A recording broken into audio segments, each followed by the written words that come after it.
කාල් තියෙන තුලට. හරි. කතා. hello.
Delightful Dambulla is where we are for the Rhino presents Sri Lanka versus Pakistan Women's Series 2026 powered by Honor. It's for one last time that we're here for the third and final T20I between Sri Lanka and Pakistan. Sri Lanka already having won the series 2-0. Pakistan playing for some pride. That is what has transpired on this long tour from the Pakistan women here in Sri Lanka. The first ODI was on the 23rd of July. Seems like a long time ago now.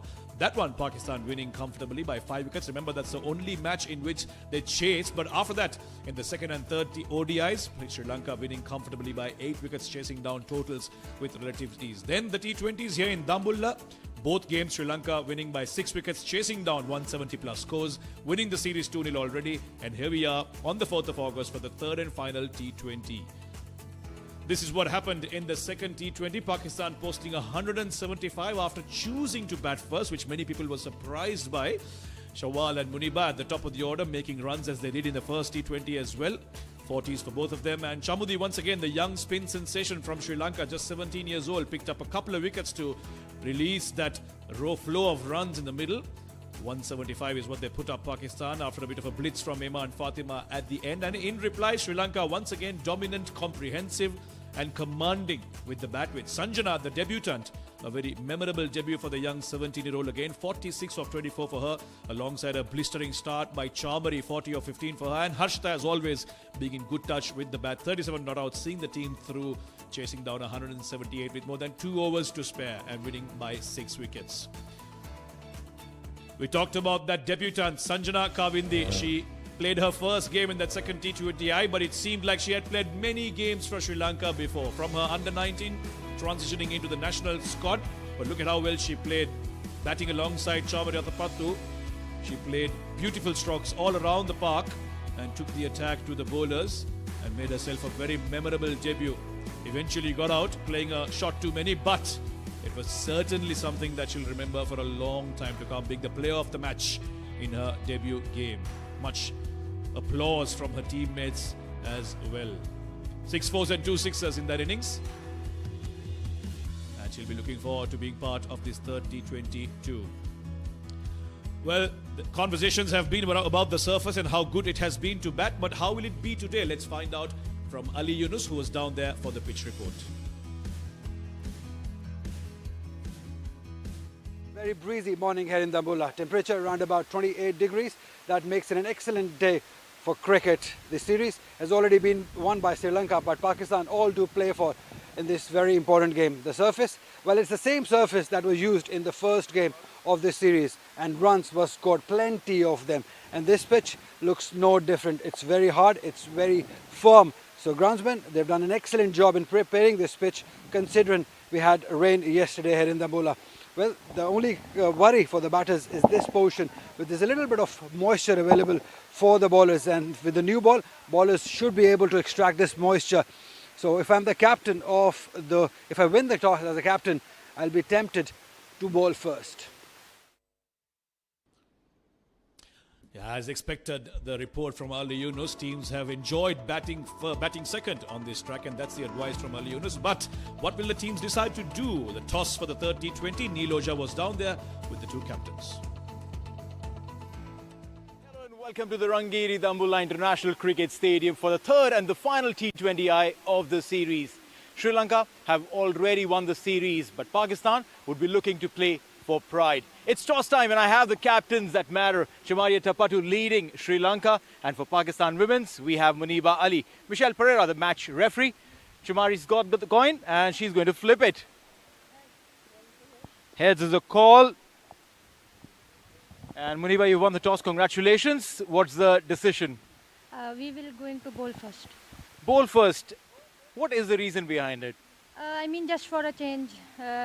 We were batting first in the last 2 matches, but just for a change and also to test as a batting unit, if we put in a chase, what we will do. The series has not gone in your favor, but I'm sure that you are proud of this young squad. Obviously, results are not on our way, but a few people have really stand out in their respective fields. I mean, so as a bunch, I think they will grow, and collectively we will put on a good results. What have you told the young side of yours before today's game? Obviously, you know, every match is an opportunity to show their skills. So I just told them to just enjoy and get the opportunity. You're a very young captain. I'm sure you're proud of yourself as well. Yeah, obviously it's also an opportunity for me how I handle these things. So yeah. Any changes? 2 changes. Iman Nasir unfortunately got stuck in her finger last match. So Najia Alvi comes in, and Tasmia Rubab left out, and Tuba has come in. Thank you so much and give us a good game. Thank you so much. Thank you, Muniba. Chamari didn't win the toss, but what would you have done? Actually, if we want the toss, definitely we will bat first, because last 2 games we playing with chasing. So if we want the toss, definitely we will bat first. Yeah, it's a good thing to do, to try and test out your squad, because like you said, you won the 2 games chasing. But would that mean a difference in approach? Yeah, definitely. Because before Asia Cup, we have to try our everything, chasing and batting first, and the bench as well. So we definitely we will try more things in this game as well. You mentioned the bench as well, means there are a bunch of changes. Yeah, we are coming with 2 changes. Nimasha back into the side, and Kaushin Nutyangana back into the side. What about the youngsters? Shamudi has impressed us all. We've seen Imesha doing really well. Tell us about these youngsters. Actually, they are playing really good cricket, especially the under-19 girls, Chamudi and Sanjana Kavindi, and the young Imesha Dulani. So a lot of youngsters doing good, and the seniors as well. These are the positive things in my side before the Asia Cup. You seem to be a happy captain. Go us and give us a good game. Thank you very much. Thank you so much. So the news from the centre is Pakistan skipper Munib Ali won the toss and she's going to bowl first. Well, you think it's a good start for Pakistan having won the toss, and for once they've decided, right, Sri Lanka have won all their games chasing, we're going to try and do that, and this is how they line up. Rajiv Avirsinghe joins me for this first half of the game. Sri Lanka women, a couple of changes in there, Rajiv. Yeah, 3 changes. Maki Madara gets an opportunity and Nimesha Mipage also, and Kaushini, the wicket keeper. She was involved in the T20 World Cup. And 2 changes for Pakistan as well. Najia Alvi gets an opportunity and Tuba Hassan. So it's a great test, just like Chamari mentioned, that they wanted to bat first because they've been chasing throughout, and this is the opportunity also for the batters to step up while posters score, and also the spinners, all the bowlers of Sri Lanka 11 to defend the score, what they're gonna get while batting first. Yeah, you'd say it was a good toss for Chamari to lose, really, because as you said, they have been winning chasing, and he'll be an opportunity for their batters to set a total. They've been in good form though, Imesha.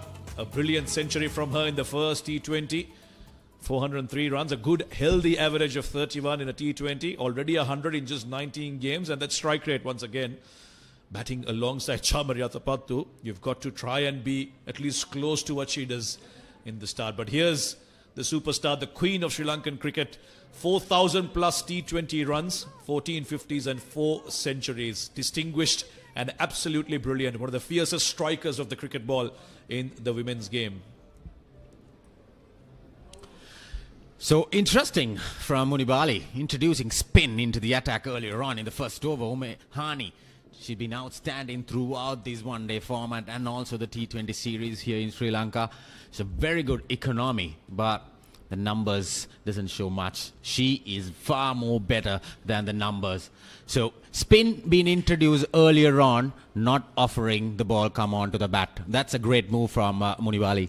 Yeah, doing things differently. They would have had to. I mean, a long discussion after that T20, the second T20 loss, where I really thought that some of the decisions with the bowlers and especially the fielding had a lot to be decided. Umehani picked up the wickets early on, especially of Chamari Athapattu, and they'll be hoping she provides the breakthrough. Here we go then. First ball is on the leg side. Imesha will flick this towards square leg, and first runs on the board for Sri Lanka. Yeah, I think it's a good test for Chamari as well, because she loves the ball coming on to the bat earlier on inside the power play, but now she needs to shift. She needs to shift and adjust on the spinners. So great move all in all from Pakistan to bring in, after winning the toss, bring in Umehani into the attack earlier on, not to offer Chamari with or give those freebies. Yeah, she really took to the fast bowlers in that second T20, 40 off just 15. It was Umehani, in fact, who got the wicket of Chamari Athapattu off the first ball that she bowled, trying to play a big slog. Found deep square leg now. Will Chamari look to attack her from ball 1? Slip in position, so attacking field set here for Chamari.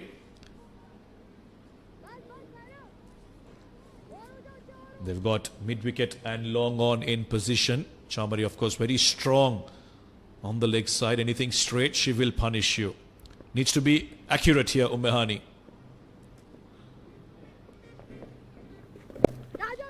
Watchful start. That's something she will do, Chamari, against spinners. Yeah, I think good start from Umehani as well, with a deep mid-wicket and a long on being placed to bowl stump to stump. That's the ideal line that she'll be targeting to bowl at Chamari. Oh, beautiful. Lovely. Some turn and some bounce, and that should motivate Umehani and also cast a seed of doubt into the mind of Chamari Athapattu. Yeah, I think this is what Ali was mentioning in the pitch report, that there is some moisture on the surface. Grip and turn, sharp turn and bounce. This has been cut away, no protection down there. Chamari Athapattu, assessing the bounce from the previous delivery, waited for it to come on and cut it away very, very well for her first boundary and Sri Lanka's first 4 as well. Yeah, zero margins off Chamari. See, there was a lot of width on it. Ample time for her to place that ball behind square. On the offside, gets her first boundary. Right now, do they make a change in the field? There is one change. It seems slip has come off immediately. Trying to strengthen that offside field. Well, she got turn and bounce. Yeah, there was a bit of width on that. Chamari cut it away, but would have liked to see that slip still there. You can imagine what kind of positive, relaxed mind frame Chamari must be in. Players around her, batters around her batting well. Going for the sweep shot again. Fine leg is up in the circle. She will have to give it a chase, but it'll trickle along to the boundary. Back-to-back fours for Chamari Athapattu. Yeah, sweep shot. Played it very fine.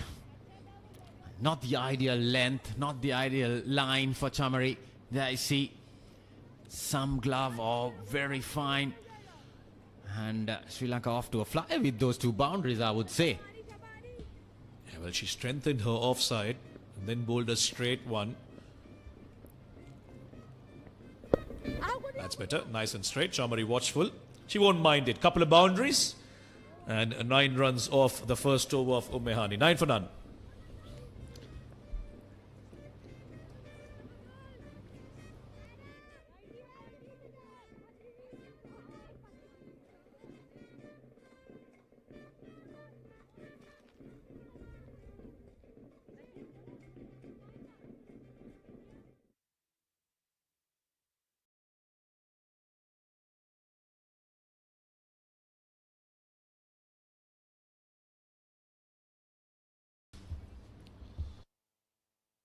Well, it's spin from one end.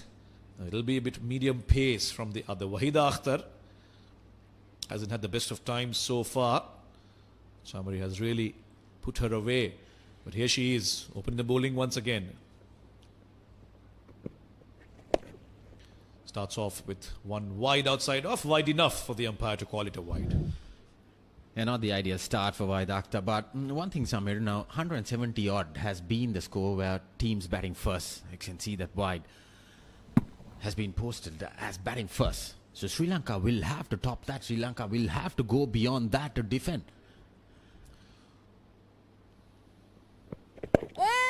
That's much better. Nice and straight. Bowl in line with the stumps is what the instructions will be. The one thing Pakistani opening bowlers have struggled is with control early on. Yes, there is a breeze, and with the new ball, they've really erred with their lines and lengths. Change in the keeping, of course.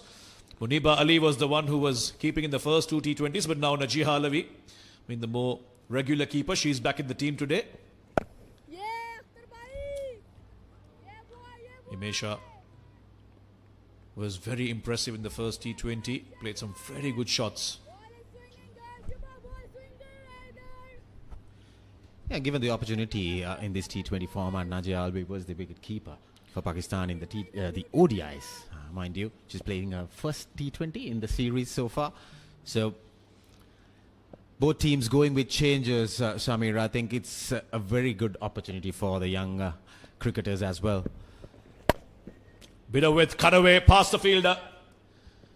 There is protection in the deep. Pakistan will have had many conversations around their fielding in the previous T20. It was highlighted and it was a subject that needed attention.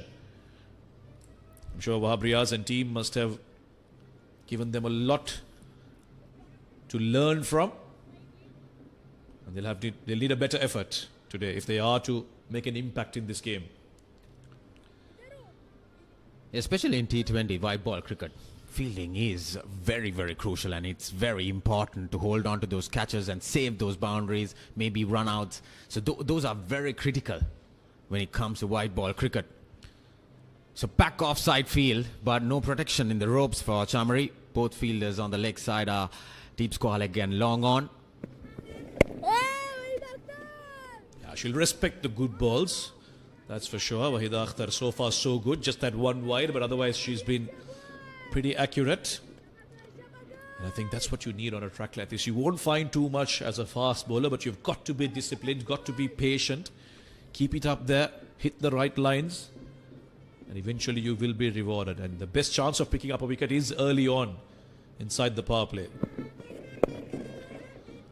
Shuffles across, goes behind fine. Didn't look to hit it too hard. She placed it and placed it well enough to find one more boundary, Rajapaksa. Yeah, pulled off her hips there. Short on the leg side, poor delivery. If she bowls in line with the stump, she'll be respected, but anything, if there's width, look at that. Through that fine leg field. Yeah, brilliant. She's off to 12 now with 3 boundaries. I will say this too often, but again, someone like Chamari and on a surface like this, margins for error, minimum. Asking the question, maybe doing too much down the leg side. And that'll be the end of over number 2. 15 for none.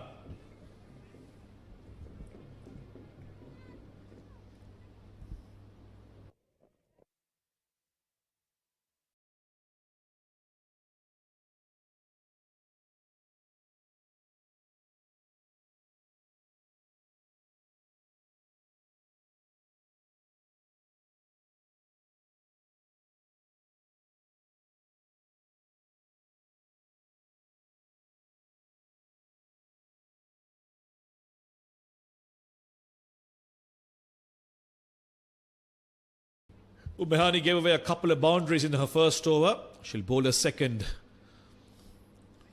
with Imesha on strike. Sri Lanka on 15 after 2 overs, off to a decent start.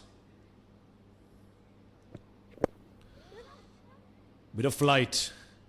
Pushed on towards mid-wicket. There will be some work to do for the fielder. They'll come back for a couple. And there's a huge gap on the leg side, but there are 2 fielders on the ropes. Deep square again, deep mid-wicket. What she did was that placement. So there was a shout in the last ball of the previous over. I think pitched in line but missing. Impact was outside the leg stump. Clear, easy decision for the umpire there. But Pakistan would love to get a breakthrough, especially in the power play. Innovative, nicely done. There was no one at fine leg. It was Point who has to chase this down. And 2 more for Himesha. I like the options she takes. She's very smart, finds the gaps. She's happy to work hard for her runs. Yeah, she's been playing this shot when she got that 100 also. So this is great innovative batting like you mentioned, Samir. So couple of runs for her with a heavy packed offside field. She's not afraid to go for it. She's not. She loves to take those risks. Short and pulled away. There is protection in the deep. The leg side is where the 2 fielders are in the deep. Rajiv, you talked about that 170 playing on the mind of the Sri Lankan batters. I don't think they should be thinking too much about that. They're batting first. Put the bad balls away. Bat positively. Put up whatever you feel is the best as you bat along. They shouldn't be thinking so far ahead, right? Where are you at 5 overs, and then reassess every few overs and see where it gets you. I think it's more important after that power play, the consolidation period, the 8 overs from 6 to after 6 overs until the 14. That's where good delivery. That's where Sri Lanka has dominated in the run chase. So now when they're batting first, it's a good test for the middle order or the top order. Jamie Siddons, the head coach, must be a pleased man with Sri Lanka's performances so far.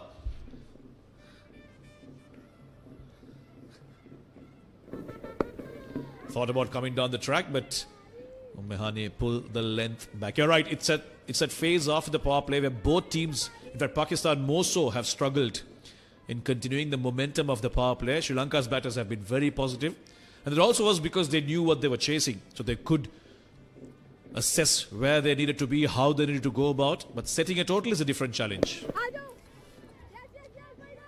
Thought about a single, but a much better over this from Umehani. 5 off it. It's 20 for none after 3.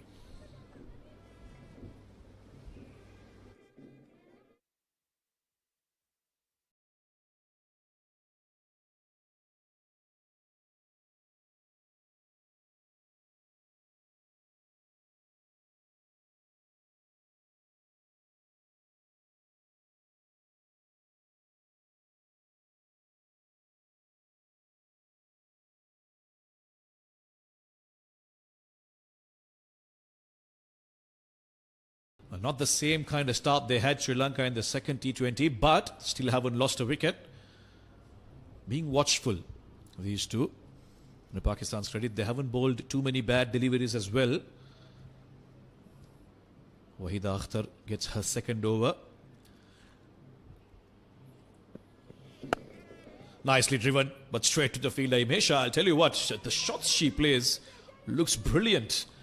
Yeah, she's middling after that 100.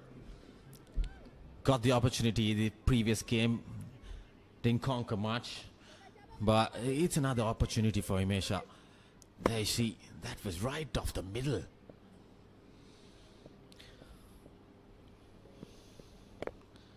This is a bit of width, and this has been driven towards extra cover, deep extra cover. Get the single, which brings Chamari to strike. Now Wahida will have to be disciplined. She bowled well in the first over to Chamari. We'll have to continue the good work.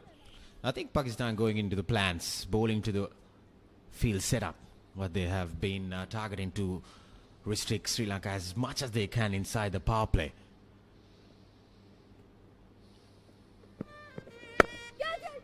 That's in the gap. That'll fly away. You offer it to Chamari, you're asking for trouble. Too easy for someone of her quality and class. 4 more. Yeah, there's no protection on the offside, and you can't bowl. You can't bowl that line to Chamari.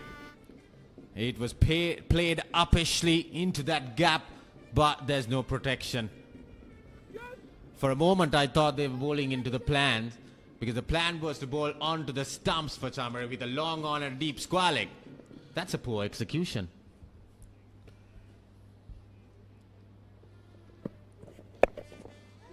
This one's been pulled away. Should be cut off. That's the field that has been set up for her. Deep square leg and long on. So she can err in length if she wants to.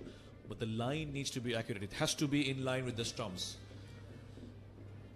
Yeah, I think that is what I think bowlers should realize on this surface. I would say both teams. You can't give width. You need to be in line with the stumps. Maybe the batter taking the risk. Yes, doesn't matter. But you keep the ball in line with the stumps. Flick towards deep square. Another single.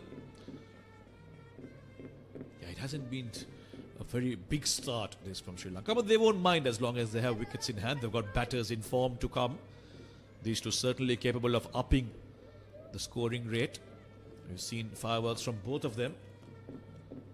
He's been busy this week, coming into the Dambulla Stadium, dancing away, celebrating Sri Lanka's success. Oh dear, too much width, but another drop catch from Pakistani fielders. This was a big opportunity to get rid of Chamari Atapattu. But she'll live to see another day. 4 overs done, 27 for none.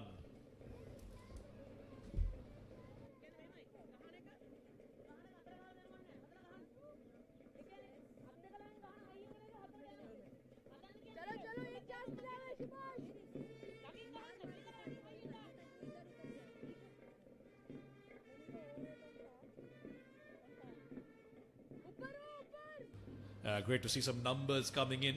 Dambulla, remember, is a tourist city. Quite a few people coming in the summer of 2026 right now. So quite a few tourists in and around the area. Good to see them interested in the cricket and coming in to watch as Sri Lanka and Pakistan take each other on in this third T20. Yeah, meanwhile, Mahinda Riyasat into the attack. She's been very good, keeping in a very good area, especially inside the power play. Mahinda Riyasat, the left-arm orthodox spinner, bowling from the com-box end.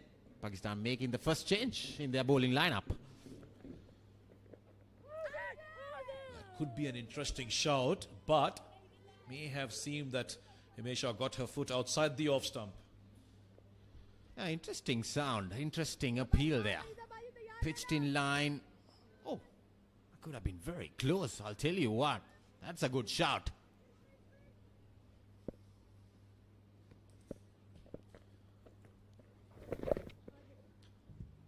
Once again attempting the sweep.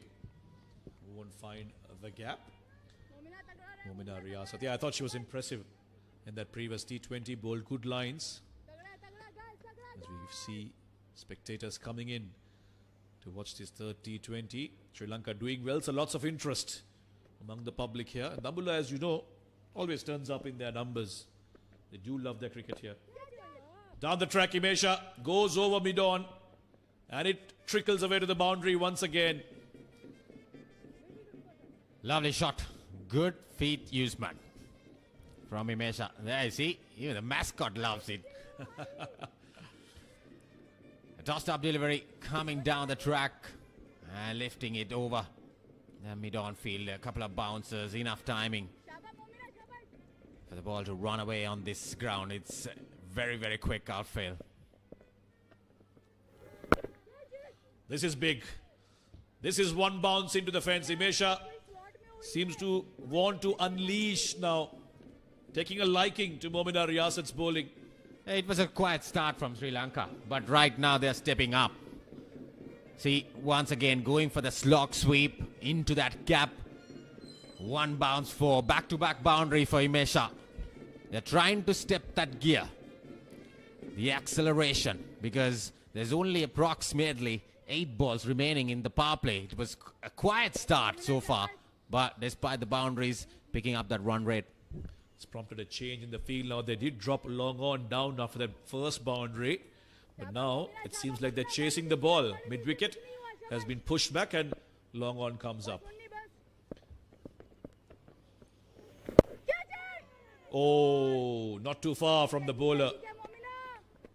And there have been some good performances with the bat from Sri Lanka, but Himesha for me has been super impressive. Her shot making, her approach has been absolutely brilliant. This was the catch put down in the last ball of the previous over. A big chance to get rid of Chamari early, but Pakistan's woes with the fielding continue. This is up. This could be another chance, but just short of the fielder. Similar finish to this over as well, although you couldn't really call that a chance. And at the end of 5, Sri Lanka are 35 for none.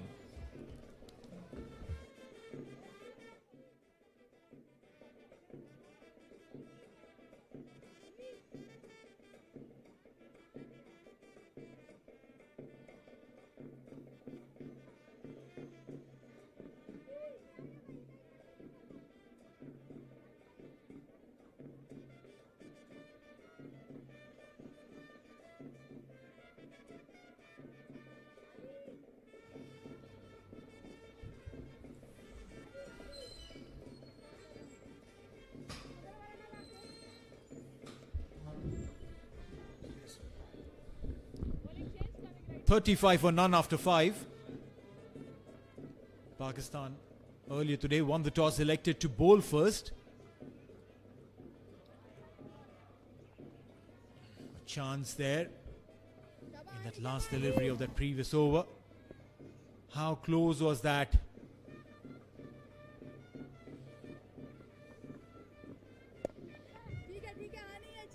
To have a conversation on the fielding lapses and chances through the series, I have been joined by Ali Yunus.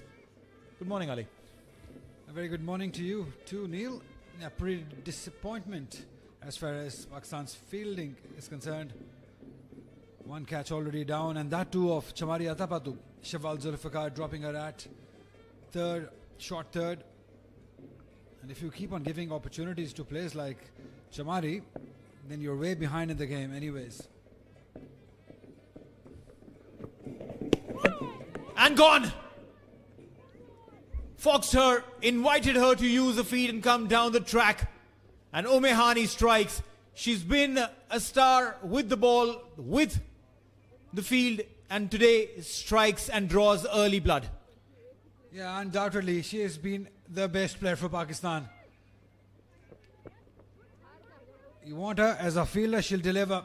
You need to get wickets, she will get you wickets. Playing for turn, it didn't turn at all. Smart bowling, bowled it way outside the off stump, inviting Misha to go for big one. She'll go back, stumped by Muniba. 17 runs she scored off 17. In fact, she was stumped by Najia.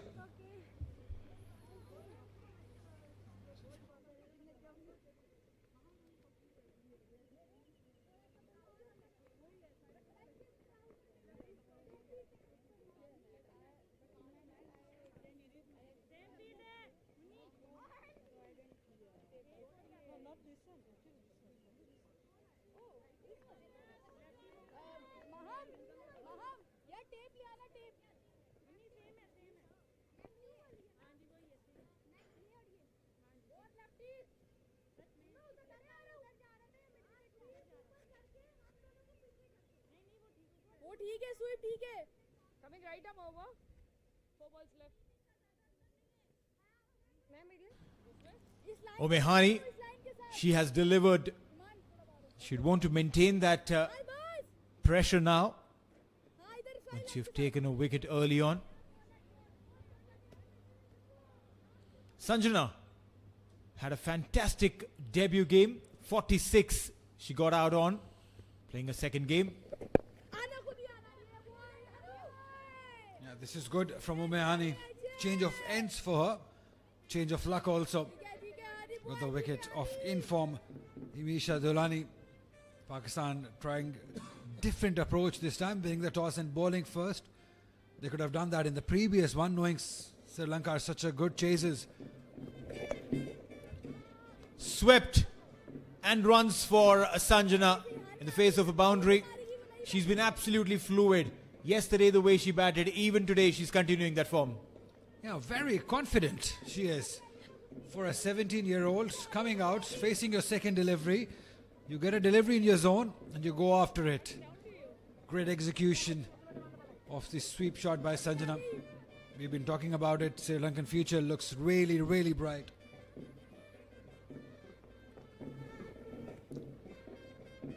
Well, indeed, the way these youngsters have shown up, Imesha, Sanjana, also some of those senior statesmen, Harshita, Wishmi also getting a ton in the ODI series. It just goes on to tell you that there is so much talent available in Sri Lanka, and these girls with time will just get better. Yeah, talent and the execution of talent also. At this level, under pressure against quality opponents. Swept again. How fine is this? Oh! My God, you could have just jogged and stopped the ball. 4 runs. Yeah, another lapse in the field by a Pakistani fielder. Shahwal Zulfikar just dived way before she got to the ball. As you said, she could have always sprinted and could have stopped the ball. 6 overs done, 44 for 1.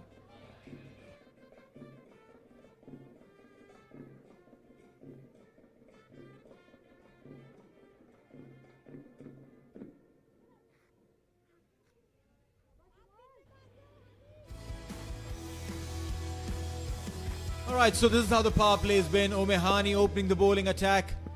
And runs came in from the willow of Chamaria Tapatu till this happened. Realistic chance.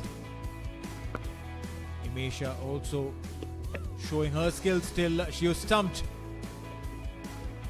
Sanjana getting a couple of boundaries to finish the power play. And the previous game, it took a while for the captain to bring in Nasha Sandhu, but she now realizes that Chamaria Tapatu is in. You got to have your best bowler in also. Driven straight to the fielder though, Muniba Ali at covers. She's not donning the wicket-keeper's gloves today. Najia Alvi. She's made her presence felt with that stumping. Cut again to the fielder. Now this is the class of an experienced bowler. Bowling to the field, not giving extra width, not bowling it too short, making Chamari play. Now Chamari, if she has to find the gaps, she'll have to change the angles. Towards the mid-wicket.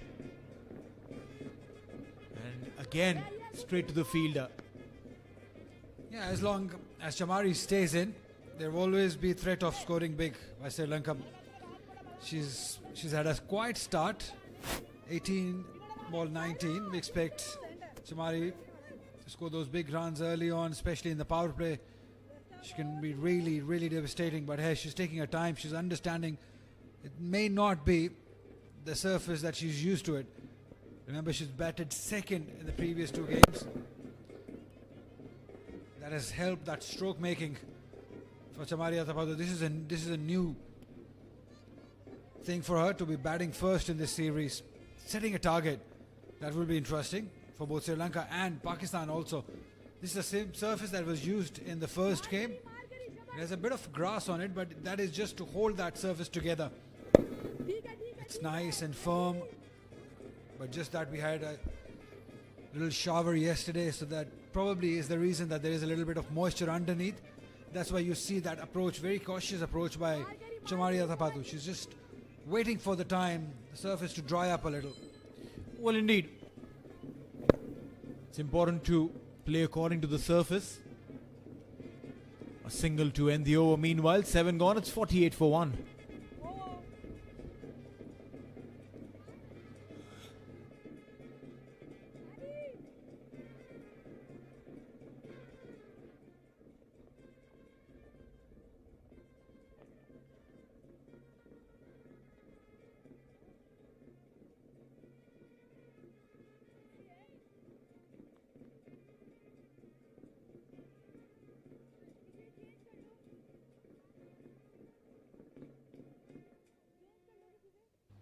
Seven overs gone, 48 for 1. One can very comfortably say a very watchful start for Sri Lanka. Yes, they've gone for those boundaries. Some of them have been extremely cheeky, but not the flamboyant start that we've seen of them. Omehani bowling her 4th on the trot. 3 overs, 23 for 1. Could have been a lot less expensive if there was some support with the field, but not to be so. Use of feet, aerially played. Is there a chance? No, Omehani ran herself, and if there was anyone in the field who would have taken that catch, it would have been Omehani herself. Yeah, now you understand why the captain is bowling her the 4th over, because she knows that there are 2 left-handers, especially Chamari Athapathu, if she can get her wicket. But this time it was Sanjana Kabindi just going for a big one. That intent from the youngster against Pakistan's best bowler, that shows you that she's got some talent.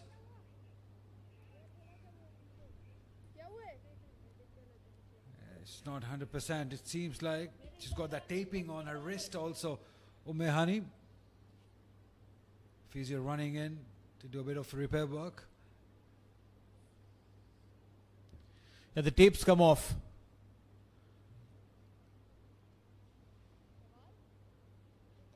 Magic spray literally can heal anything and everything these days.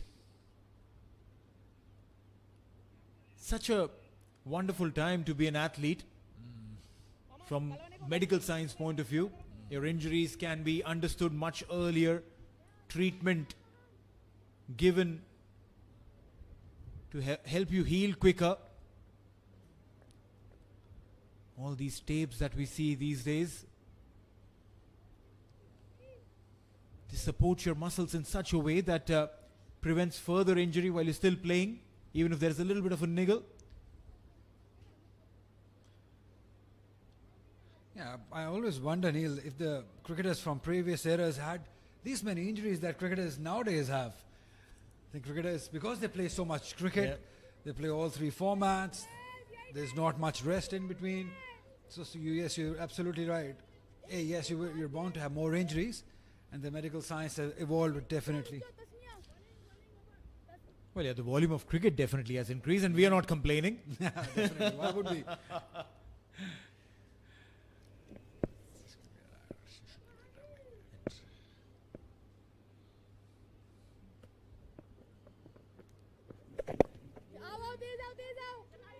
A single for Chamari.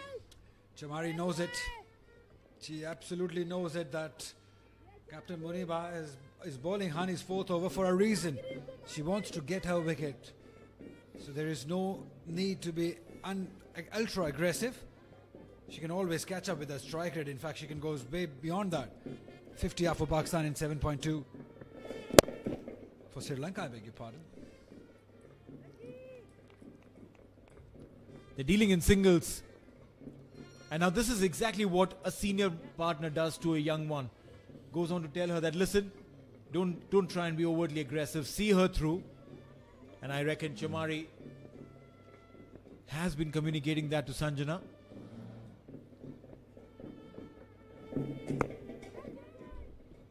She's got a plan, and the fielder was placed exactly for that moment. How far was that ball? One would want to wonder. But another opportunity, even if it's half a chance for Chamari, everything you need to try and reach out to. Yeah, that's wide after the fast bowler. And you correctly mentioned, even if it's half a chance, you got to take those against Chamari Atabadu. Yeah, she reacted very late. Had she reacted on time, she would have gotten to that. But yes, you got to take those chances, any chance that comes your way. If it's Chamari Atapathu's 4 runs signalled.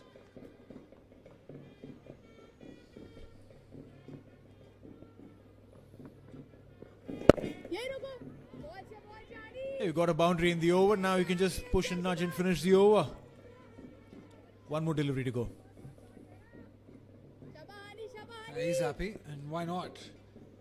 His team has done wonderfully well throughout the series, not just this series, but the one-day internationals also. Edge! Beautiful delivery there by Omehani. She finishes a beautiful spell of 4 overs, 30 runs conceded and 1 wicket. That potentially should have been 2 or 3. 8 gone, 55 for 1.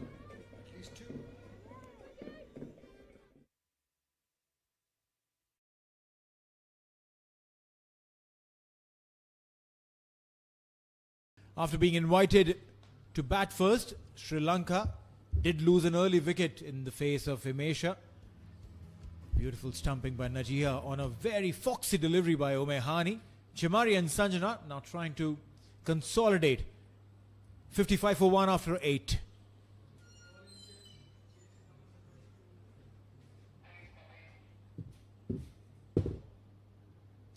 And now for the first time in this series, we're going to see a leg spinner from Pakistan, Toba Hassan. She can turn the ball.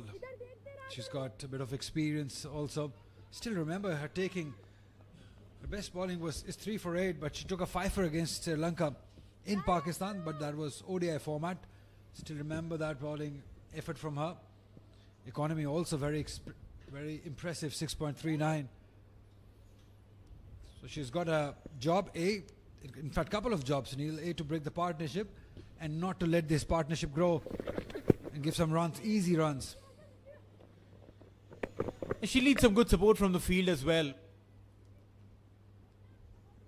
Because what's been a classic trait in this Pakistan young setup is creation of opportunities through fielding, or rather the lack of it.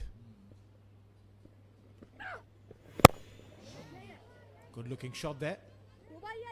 Omehani. If you play towards her, you're not getting nothing more than a single. Yeah, even when she plays it towards long off Chamari, she hits it so hard. It just makes her feel that it's going to go for a boundary, because the way she hits it, the only thing that stops it, if she's hit it straight to the field up, a few meters here or there, it goes for a boundary.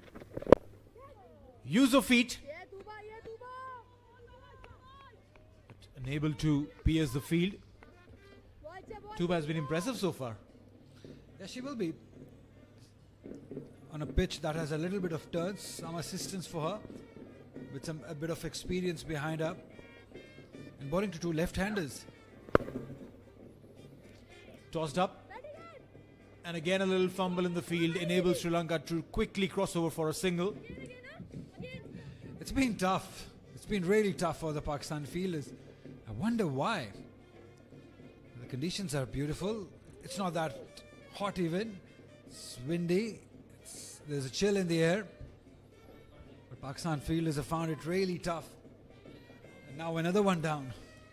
Yeah. The physio has been kept busy. Wonder how bad is that impact that came in from the drive. You did mention that Chamari generally strikes hard.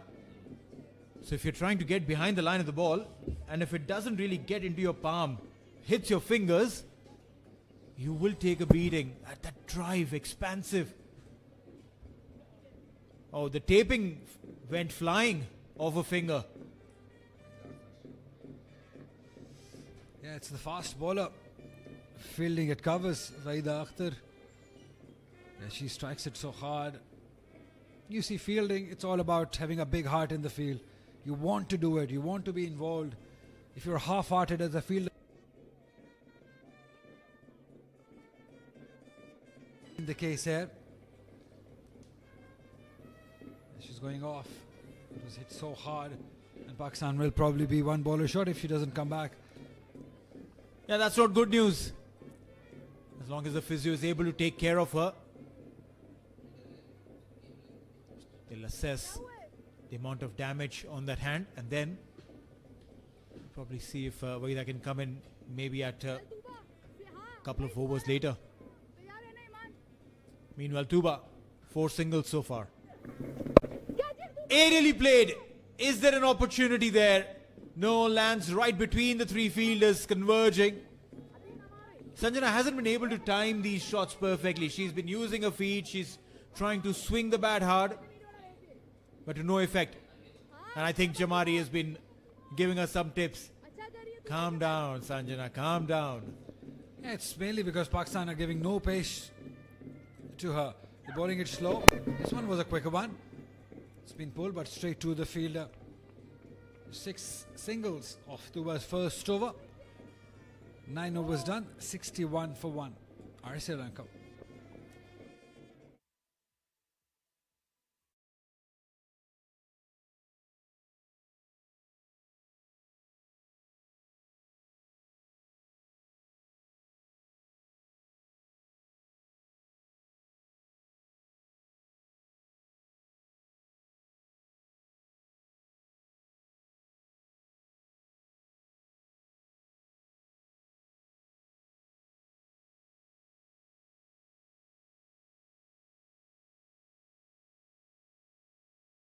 "61 runs on board. Not the best start from a runs perspective for Sri Lanka. They've generally been in the 90s by this juncture. Momina Riyasat, meanwhile, will come from the far end.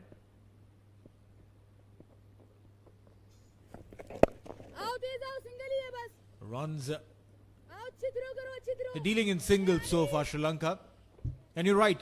You did mention that Pakistan has taken the pace off completely, which means the Sri Lankan batters will have to try and hit them hard, will try and have to not just get the connection right, but with some amount of power. And also some assistance from the surface also. We've seen a few deliveries grip. Yeah, that's one way of dealing with that slow delivery. You just shuffle across and just flat bat it towards square leg. I wonder if Sri Lanka are able to get to 150 or 160, somewhere in between. How would Pakistan deal with the surface? As the pace you were talking about, again, she had a lot of time to shuffle across and play it towards square leg.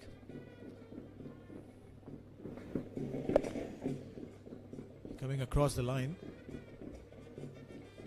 It would be different when Chamari faces, because she likes to hit it hard. We were talking about it. So that's probably the reason they're bowling slow, and Chamari hasn't got it right. I mean, she's still going better than run a ball, but for her standards, we're used to of scoring more quick runs from her. She's hitting them hard, but still not her absolute best. Again, use of feet. Sanjana is really good in using her feet against the spinners. Coming down the track, and she reaches the length in time, which means she's spotting the ball really well. She's seeing how the ball has been coming out of the hand of the bowler, reading it really well.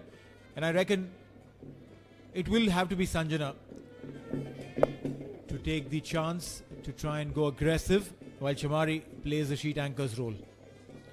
Yeah, for how long? That's the question. Because last 11 deliveries, there have been 11 singles from this pair. 66 for 1. But because they're bowling slow and there's turn available, so there's a certain cautious approach when they're even using the feet.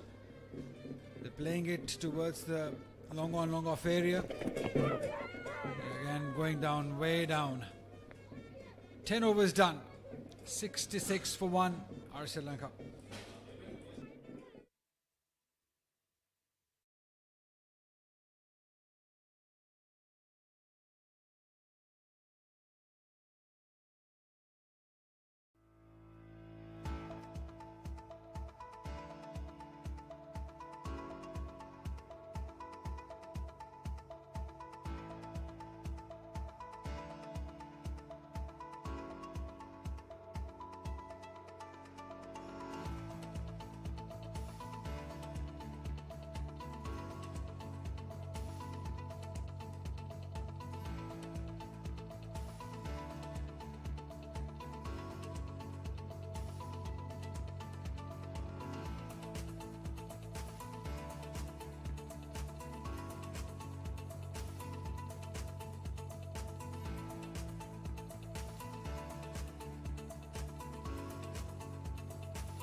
It's been a decent effort from Pakistan so far. They've restricted Sri Lanka to just 66 runs in the first half of this innings. Mahani with the wicket, early wicket of Himesha, but after that, the bowlers have looked to be disciplined and bowled good lines. Nashra Sandhu just 4 runs in her first over. She'll be key in this second half of the innings, with Momina having 2 overs left and Thuba having 3 overs left. While the players have taken a quick drink, now Sri Lanka on 66 for 1. Chamari is still out there going at almost a runner ball. Not her usual way of playing, but she'll know that it's time for her to pick things up as Sri Lanka look to set a total that will be competitive. Tuba Hassan playing the game today for Pakistan. 6 runs in her first over, bit of wrist spin from her. Chamari goes to the back foot. Down to square leg for a single. Rajiva, they have to step things up now. Yeah, I think one will have to go for it for Sri Lanka. One of these 2 batters. Because if they manage to get 9-10 runs, still they will end up 150, 160. Is that going to be enough? That's the question mark. Looking to make room there, Sanjana Kawin. She's looked to play her shots, hasn't been too successful. There were a couple of deliveries that went up in the air. Lucky for her, they didn't really go to the fielder, but it seems she's been given that role of being the aggressor. Yeah, indeed. Because I think Sri Lanka will like Chamari being out there until the 20th over. With her experience coming into the game, and this is an opportunity for her to bat longer. She's been striking well in the previous T20s, got off in the power play. She got the starts but couldn't continue.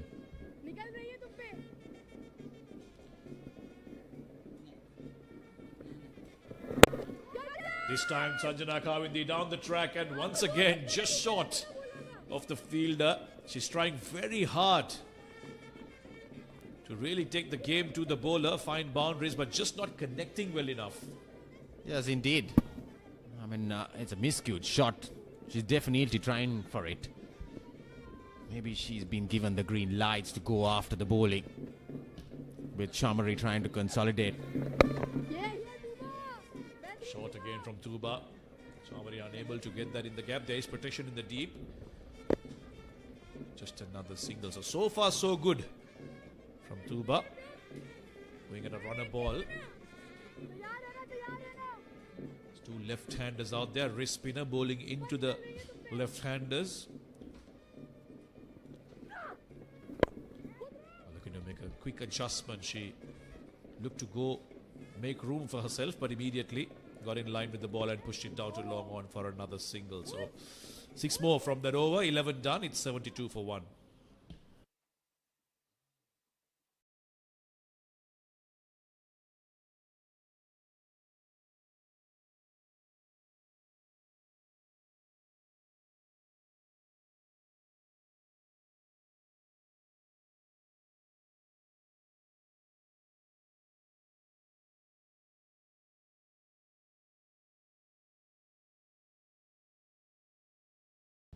$72 for 1. 9 overs to go in this innings. Sanjana and Chamari, the two left-handers, putting together a partnership here after the loss of Imesha. Momina Riyasat, left arm spin to continue. Down the track again from Sanjana, and this time, eventually, she'll find a fielder. She was trying and trying, just wasn't connecting, and here too, didn't make a good enough connection and found the fielder. This is good stuff from Pakistan. Building pressure, bowling in right areas. Was opted to go for it. She had to go for it. Easy catch for Tuba Hassan there. And Sanjana Kawindi will have to walk back slowly.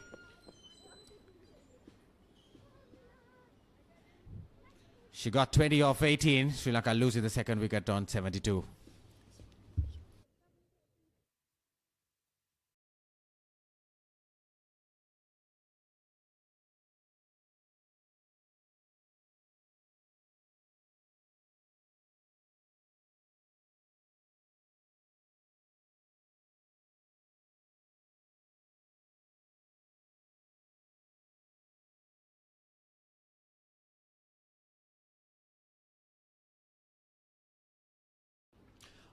It's a left-hander being replaced by a left-hander. Harshita Samaravikrama, another girl in form for Sri Lanka. She's been among the runs, a lovely 100 in the ODIs, and in the previous T20, she made a 30 to see Sri Lanka through in that chase. And here she is joining her captain, Chamari Atapattu. Two left-handers again. Momina provided the breakthrough. Pakistan have bowled much better lines today and have reaped the rewards so far.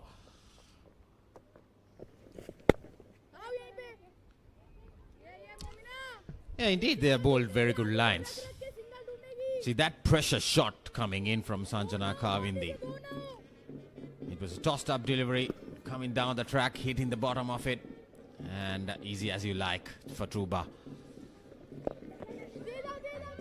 Taking no time, Harshita, to use her feet against the spinners. She does that extremely well, did that well in the ODIs and in the T20s, and she continues to use that as a ploy to bat against the spinners. It's a good test, I would say, for Sri Lanka with this situation coming in, how they will end up. Because they've been chasing throughout and winning games for Sri Lanka. Now posting a score. This is huge.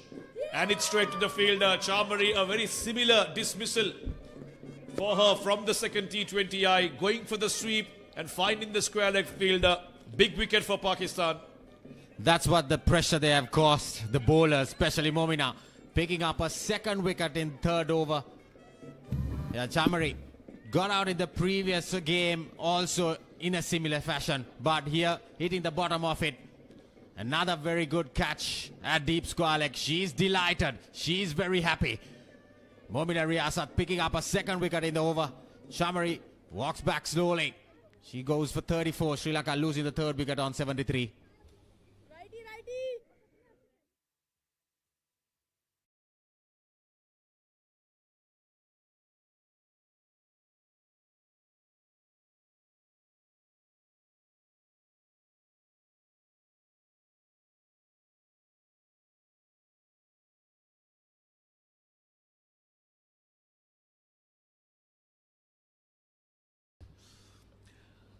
Couple of quick wickets here for Pakistan. Kavisha Dilhari comes out to bat to join Harshita. These two have been finishing games for Sri Lanka, but a different challenge here for them now.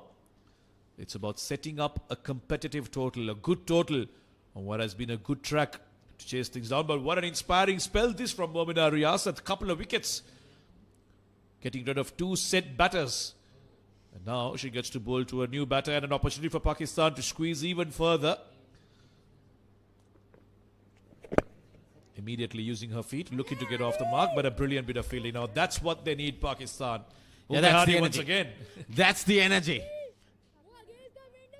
A catch and some good fielding can cause those things. This is Shamari getting out at deep square leg once again for the second time in this series. And there you see Mahinda Riyasat getting that grip. Confidence is building on her. 2 wickets in her third over, 12 done, 73 for 3.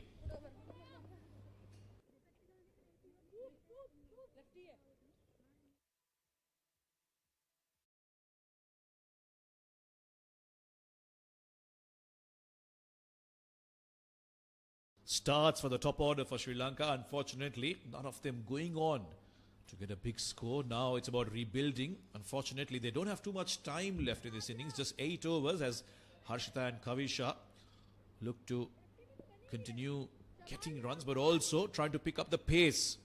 Because we've watched in the first two T20s, batting first 170 wasn't enough. How much can Sri Lanka put up here? Currently going at almost run a ball.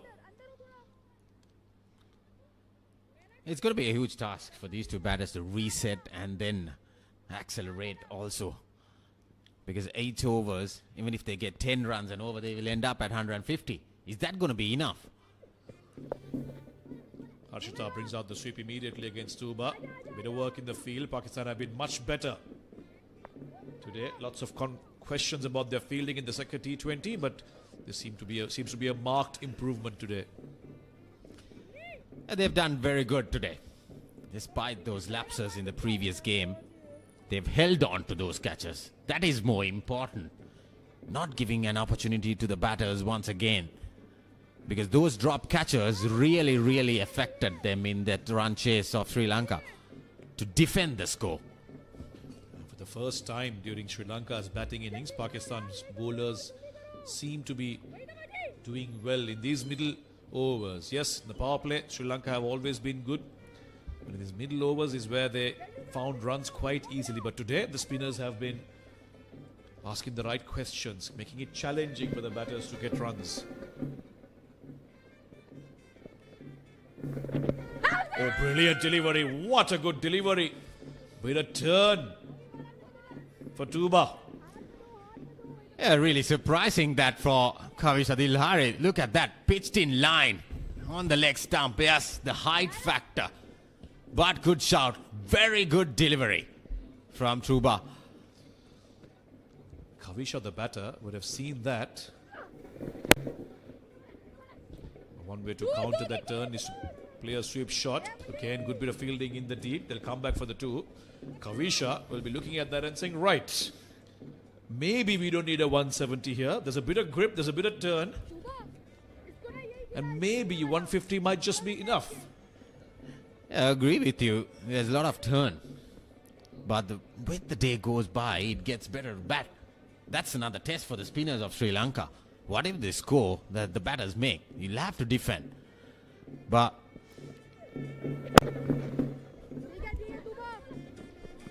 pushed it nicely. Couple of runs once again. Yeah, this is good running. It was a short delivery, fraction short, but ample time. It's getting a little slower on this surface, I would say. Yes, in the morning hours, it's good for batting, good for bowling. There you see, running the first one very quickly. Yeah, I think this is what they'll have to do. Won't be easy to find boundaries with ease. And if that's not an option, then you run and run hard.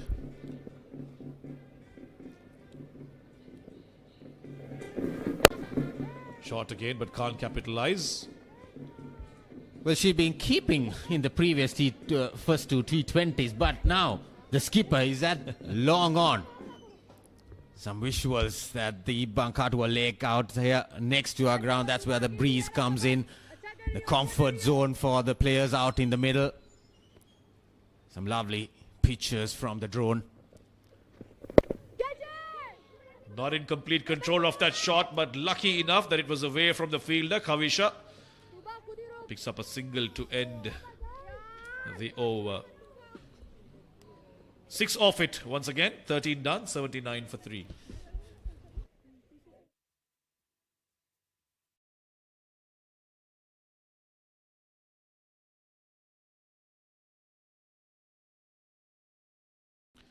Well, we've talked about Pakistan's fielding improving from the previous game, and here's some of that. They've been throwing themselves around, taking the catches and ensuring that they're not blamed. The skipper herself, obviously, Munibali, not keeping today, so setting the standard out in the field. Bowling change for Pakistan. Aisha Zafar into the attack. Yes, like you mentioned, I think what they have done is today, because to uplift the game, they've had the correct fielders in the correct positions. Aisha Zafar, more of a part-timer, but she bowls it off spin. 9 wickets so far. High on the economy. They've been using her quite a few in the previous T20s as well. She's a useful option for Muniba to utilize. And because spin has worked well today, she'll toss the ball up to her and get a couple of overs through her as well. Starts off with a short one, but nice and straight. Couldn't hold on to it. Najiha, just wait for the umpire signal. Yes, it is buys, it seems. Didn't get any bat onto it. And now, Sri Lanka will really have to shift their gears. Yeah, short delivery. Kept a little low. Oh, there was some bounce in it. And missed the keeper as well. And this is why I say that these two, especially Kavisha, because she's a spinner herself, she'll be looking at this and saying, well, there is some assistance for us spinners, so maybe we should reassess what we really need to get here. Don't look to go too hard and end up falling a little too short. Too short from Aisha. She'll pull this down towards deep square leg. Thinking about a second, there was some hesitation. Oh, she made the call early, Kavisha. Otherwise, it would have been a disaster. I think the throw came in the wrong end. Kavisha would have been in trouble if that return throw came into the keepers. Yeah, look at that shot and how slow that surface. She had to drag it from the offside.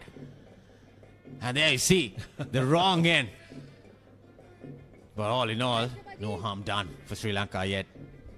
Yeah, a little bit of misunderstanding, but no damage caused. Oh, look at that turn. Aisha Zafar, a part-time spinner, deriving that kind of turn.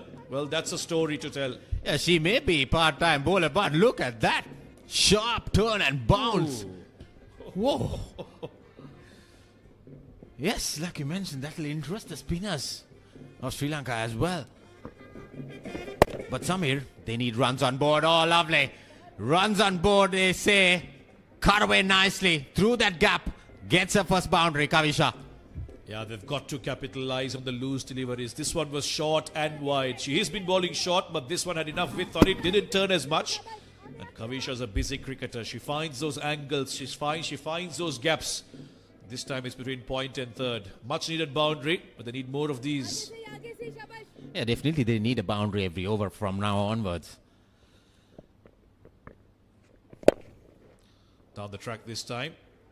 Knew that Aisha will look to be full. Once again, fielding. Much better from Pakistan. Just 7 runs so far. Well, they need to go at least 10 plus from now because the acceleration coming in after this over, this delivery, the last 6 overs will be very crucial for Sri Lanka.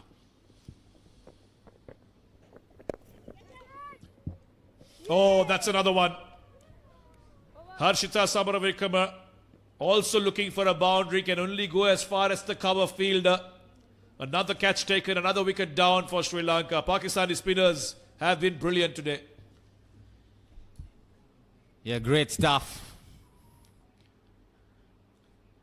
from Pakistan. Look at this. Pitched outside the off stump, trying to go inside out. Miscued shot. Easy one for Shawal. That extra cover. Aisha Safar picks up her first wicket in the first over. Harshita Samaravikrama departs for 3. Sri Lanka losing the 4th wicket on 86.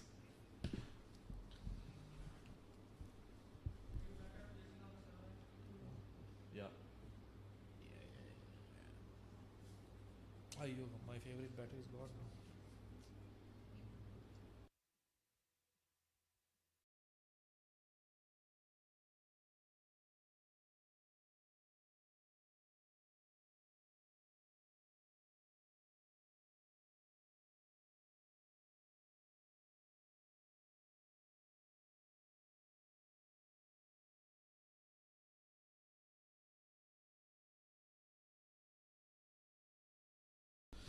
Trouble for Sri Lanka.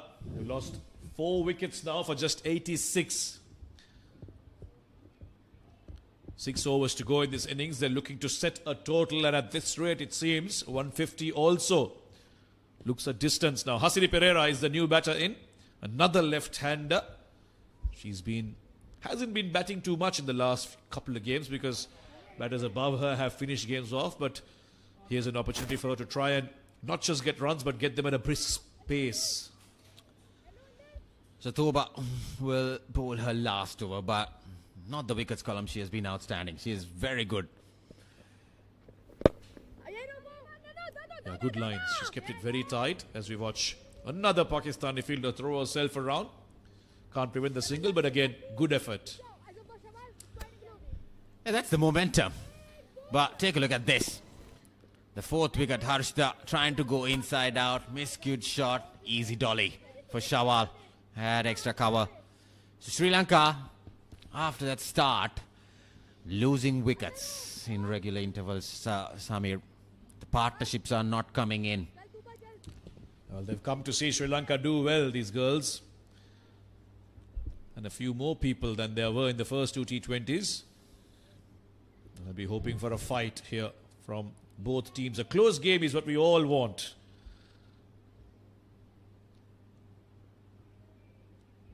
Right, Hasini on strike now for the first time.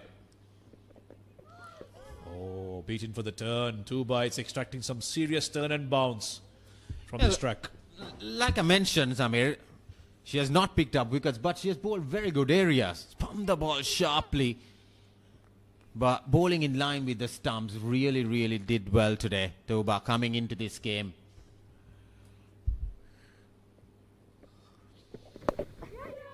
Oh, this could be another chance. It is another chance. The top edge, and Hasini departs without troubling the scorers. Half the side lost for Sri Lanka now. Yeah, lovely. She needed to fill that column. The wickets won. Toba bowled very well today. And a miscued shot, the top edge. And Hasini will have to walk back for a duck. Sri Lanka losing the 5th wicket on 87.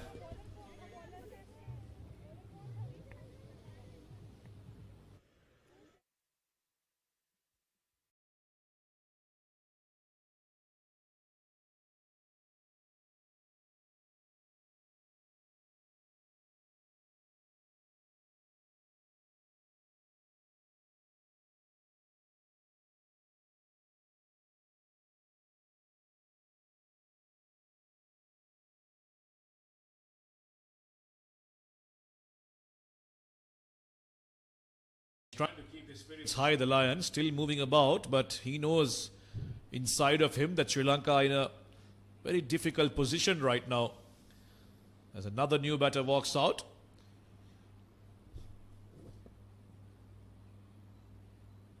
It's Kaushini Nutyangana,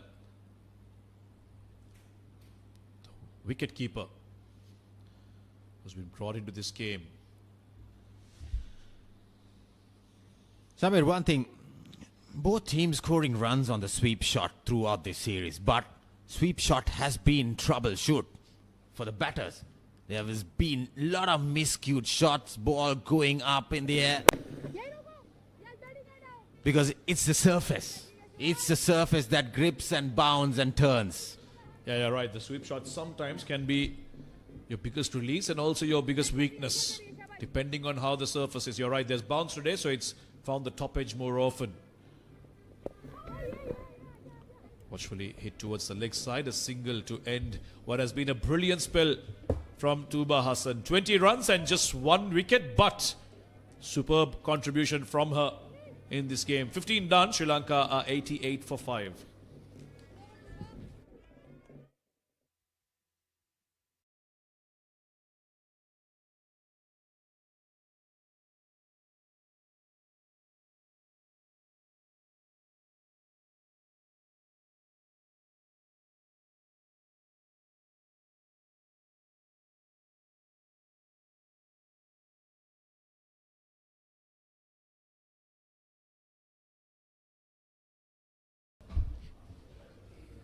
Right, not a very happy looking scorecard there for Sri Lanka. They started off well. Himesha 17, Chamari 34, Sanjana 20. They all got starts, but couldn't really convert from there on. But credit where due, Pakistan has bowled really well and taken catches even better. 88 for 5 and 15.1. Last 5 overs. Nasha Sandhu will come into bowl.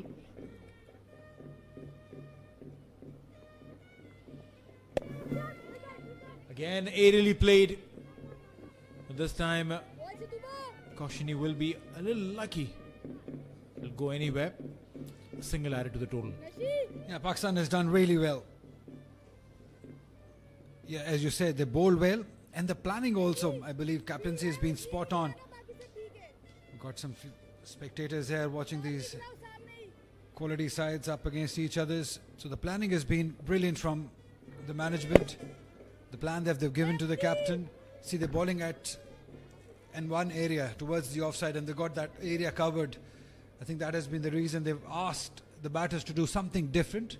The standing captain, Munib Ali, not the wicketkeeper today. She's done well today, you can say. You reckon she's been able to manage the field, the maneuver the field better while being in the field and not as the wicket keeper? She's done well.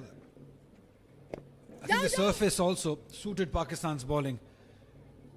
And they've come out and bowled according to the surface. They've been bowling slow. They've been getting that turn with a little bit of extra bounce. That's why I was thinking that they've got to restrict Sri Lanka under 120 from here on, because if they get past 120, 125, Pakistan are a very young batting side. So expect anything to happen if they get to 125. Well, the confidence that they've garnered with the bowling and the fielding, I'm sure they would want to utilize that. Cricket is a game of momentum. So if you go into the second innings with that momentum, definitely will help. And Muniba, right up at the top, has been phenomenal with the bat. Use of feet, shouts of catch it, fielding circle, and takes it. One more catch taken. What a day it's been for Pakistani fielders. Yeah, they've been good. They've been really good. Tuba Hassan this time at long on, making no mistake. See, again, very slow, asking the batter to come down the track, use your feet, but that slowness in the pace, they're not getting that elevation that is required. Another one bites the dust, another catch taken by Pakistan. Kavisha Dilhari scoring 12 of 15, 91 for 6 are Sri Lanka now.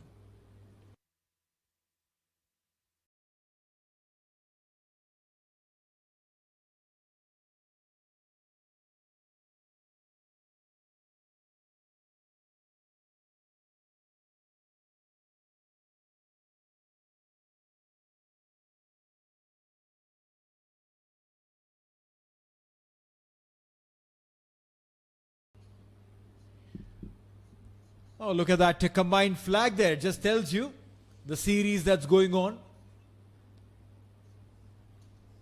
Well done there. Brilliant, I would say. Support for both sides. As we see, Kavya Kawindi, 24 runs, highest of 17.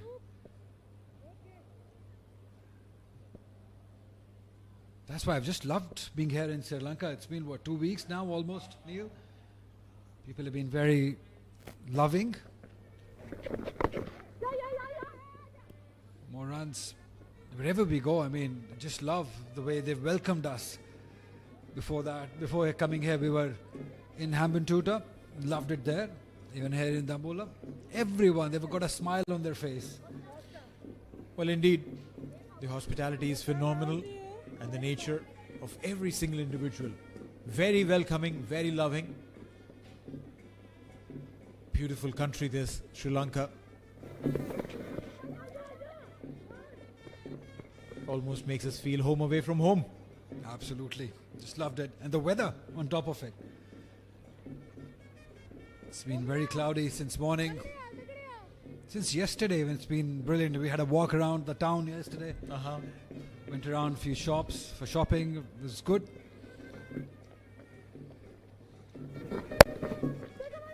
I reckon you also went for some village safari. How was that? Yeah, it was amazing also. Going to the village safari. Just finding the traditions of Sri Lanka. How they make food. They showed us their own local dishes. Everything had coconut in it, and it's just so delicious that I cannot tell you. We were served with some king coconut yesterday. Absolute sweet nectar. Very good coconut water. Yeah. And then the fresh coconut inside was peeled off and served within that coconut shell itself. So amazing.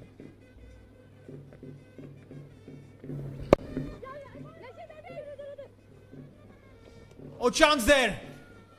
Nashra Sandhu created that opportunity, directed, and definitely that would have been one more added to the wicket column. Yeah, definitely. It would have made things very interesting if there was a direct hit or it was hit with some force. You see, the plan seems to be now just play out the overs, don't get bowled out in searching for those big runs. Maybe a change of plan from Sri Lanka. Try to get to 125, 30, 17 gone, 95 for 6.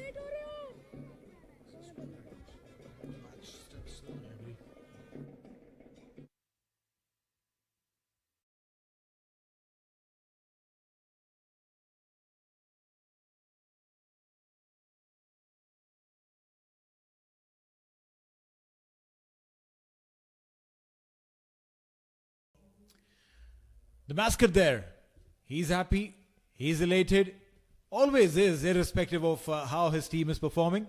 Brings in joy to everyone who's around him. I can tell you he probably has more pictures of his in everyone else's phones. Nashra Sandhu. Big shout of LBW. The batter was deep in a crease. And Vrinda Radi with that big smile saying, come on, how can you ask for it? Yeah, it seemed like it pitched outside the leg stump. From there it turned. Let's have a look. Yeah, touch outside the leg stump. Was it bat involved? Tell. This is good stuff. This is brilliant from Pakistan. For once in this series, they're executing their plans brilliantly. The bowlers are bowling to the field. The fielders are supporting. They're responding. They're catching everything. So great work in this last game of this tour. It looks like Pakistan did save their best for the last. If this kind of fielding was put on display in the previous couple of games, maybe there would have been a different result. Absolutely. I cannot agree with you more. It's been the fielding that has really let them down. If you talk about batting, they've scored runs literally in every inning that they've played. Sweep shot is not on somehow on the surface, and Pakistan bowlers are not giving any pace to the batters to play around it. ये पता है बहुत इधर से हुई है. And Arslan Sandhu with that armour, ball going down leg. This time wide, outside off. Gogi goal है Gogi. Just a single, keeping this Sri Lankan pair absolutely quiet. Look at those numbers there. Oh, we're talking about pictures. There you go. He's more of a celebrity here, isn't he? Yeah, I've got people around. And that's what you call a real fan, is support regardless of the performance. He's always behind the team. They're just relying on the singles at the moment. They've not had those boundary deliveries that they're used to of in this series. 18 gone, 98 for 6. 12 deliveries.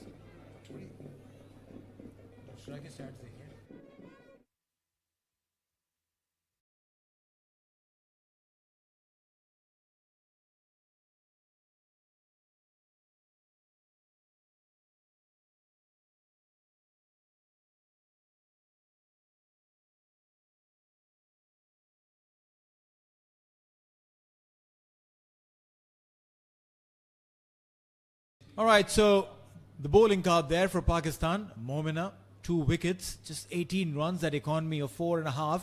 Nashra Sandhu, 10 runs in her 3 overs.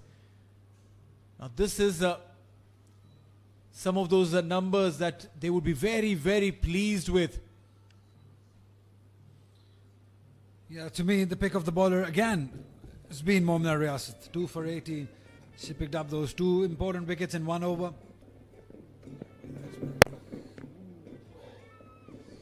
Mahinda Akhtar using her feet. She'd already injured her fingers, and now she's risking her foot. Yeah, Pakistan are at a position that they got to stop every run. However, they can. It was hit hard. She did well. She definitely did. I'm sure that she has a very good insurance.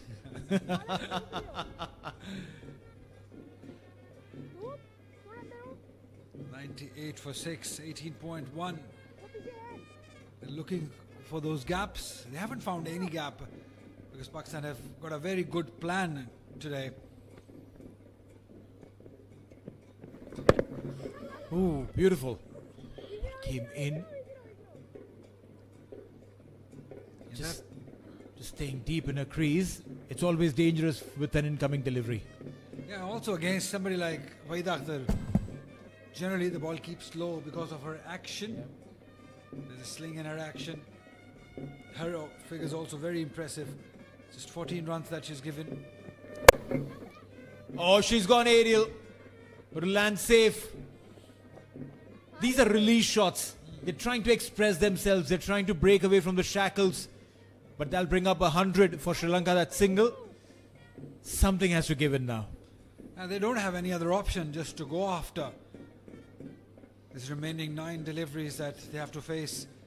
If they can get 100 to 120 runs, that will just boost their confidence. Looking for the second. There's an opportunity at the strikers end. Now she makes it back safely. This is good from these two. If they're not getting the boundaries, put the pressure on the fielders and convert those ones into twos. That's one way of getting those runs. Well, indeed, you have to try and do something. This is a penultimate over. You need to either look for boundaries or steal those runs. Or trying to be cheeky now. This is one way of doing it. Definitely more than a couple of runs on offer. Good piece of fielding at the boundary line. I wonder who has been inspiring them. Chance of a run out? No, comfortably home. This is excellent. It was Iman Fatma there, out of all. We generally don't see that happening. But once the team is in good spirit, they're doing well, everyone's supporting each other. You don't want to let your team down, so everybody putting in some extra yard. This was an excellent effort. It's just about the timing. Diving at the right time. She's done superb. Stopping certainly 1 run for the team. Oh, absolutely. More than just that 1 run saved, she also picks up a lot of momentum, energies, brings in the right intent for every other player who's standing and watching her do this.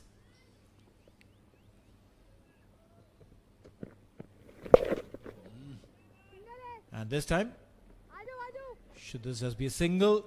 Yes, it will be. Just a single to end the over. 19 gone, 106 for 6.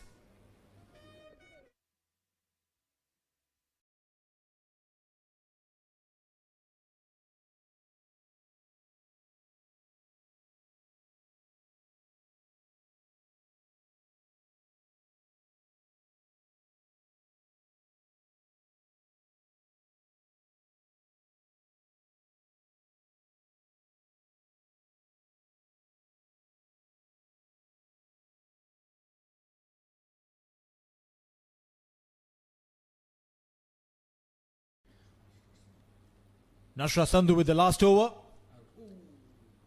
Again dropping just a wee bit short. I personally feel they should bring in the boundary riders maybe a couple of yards inside. You see, both of these batters haven't really been able to show that they have the power to clear the field. And plus, the bowler is also bowling slower through the air. This is in the gap. Another couple for sure, if not more. Aisha Zafar, no, they'll settle for 2. Yeah, this is what happens once you're a few yards in, and then you have to run back. Then you give a little bit of extra time, an extra effort, then these things can happen. Well, yeah. The pros and cons of an aggressive field set.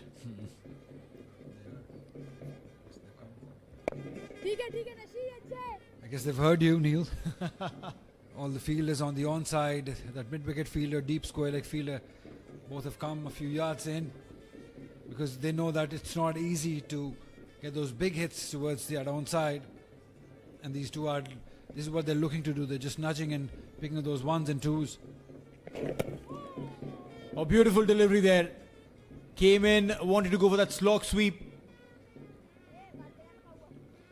Excellent delivery. It pitched, premeditated from the batter, just looking for that swing. Straight. Oh, well done. These girls, they're putting their body behind the ball, onto the line every single time. I must say, I want to take back every single word that I've put out about their fielding. Oh, Mehani on that occasion. This is a different Pakistan team that we have seen in the previous 5 games now, 3 one-days and 2 T20Is. This is the best performance they have showed us as far as fielding is concerned. All right, trying to go big on that last delivery as well. Just a single to end it all. Nashra Sandhu finishes her spell and the innings with just 1 wicket to her. But 20 overs gone, Sri Lanka 113 for 6. She would be a happy captain. Definitely, she would be a happier captain going into this break. She's done really well. The plan has worked. The bowlers have supported. The fielders have also supported the bowling. I think that one change that they made in the playing 11, bringing in Tuba Hassan, an extra spinner as per the conditions. The surface suited the bowlers, and the bowlers bowled it slow, bowled it wide, bowled it according to the field. They must be very proud of this effort, especially in the field also. They've given nothing away. They've been brilliant in the ground fielding, just 1 drop chance. Otherwise, they've taken every chance that has been given to them. Well, yeah, in fact, the body language of this unit also tells you the story, that they're happy with what they've done. They look like they are confident of chasing it down. And many a times this momentum helps you when you come back in the second innings. It always does. It's all about momentum. That's how the scorecard looks like. As you said earlier, few batters got the start, especially Shamari Adapatu, Sanjana. Kavish also got 12 runs, 17 for Himesha, but they could not quite really convert it into a bigger one. Ideally, they wanted one of them to go and get a big score, but Pakistan bowlers made a comeback, got those wickets on regular occasions. and that partnership in the end. Kaushini scoring 12 and Kavya scoring 10 of 12, just giving them a little bit of momentum. As far as the bowling card is concerned, literally everyone came to the party. Hani started splendidly. Yes, her economies tell you a different story, but what she delivered at the top was phenomenal. Wahida, Momina, Nashra, all of them coming in and celebrating every single moment with wickets, and Tuba was definitely a surprise package for me. I loved what she delivered today. 5 extras in all and 20 overs, conceding 113, picking 6 wickets. So this is how it all started. Chamaria Tapatu facing Umehani in a surprise start from the captain. Runs were coming in, and this chance where we felt that Pakistan would continue with that poor fielding that we've seen through the series. Umehani picking up Imesha, and then Chamaria Tapatu continued with young Sanjana. They were still trying hard. They were still using their feet, trying to unlock those big shots, but unfortunately for them, nothing came through. And then Chamaria Tapatu, after a patient knock, fell to the off break. Something that Pakistani bowlers have done really well. They've picked up wickets on regular occasions. They've not let that partnership build after Chamaria Tapatu went. Yes, there were a few chances given. They were taken in the boundary line, and Pakistan would be a happier side going into the break, as they need to chase 114 runs off 20 overs at 5 point runs per over. That's coming your way right after the break.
Yes, we're back with the run chase at Rangiri Dambulla International Cricket Stadium. This is Rhino presents Sri Lanka versus Pakistan Women's Series powered by Honor. This is third T20I, and Pakistan have done really well in restricting Sri Lankans to just 113 runs for the loss of 6 wickets.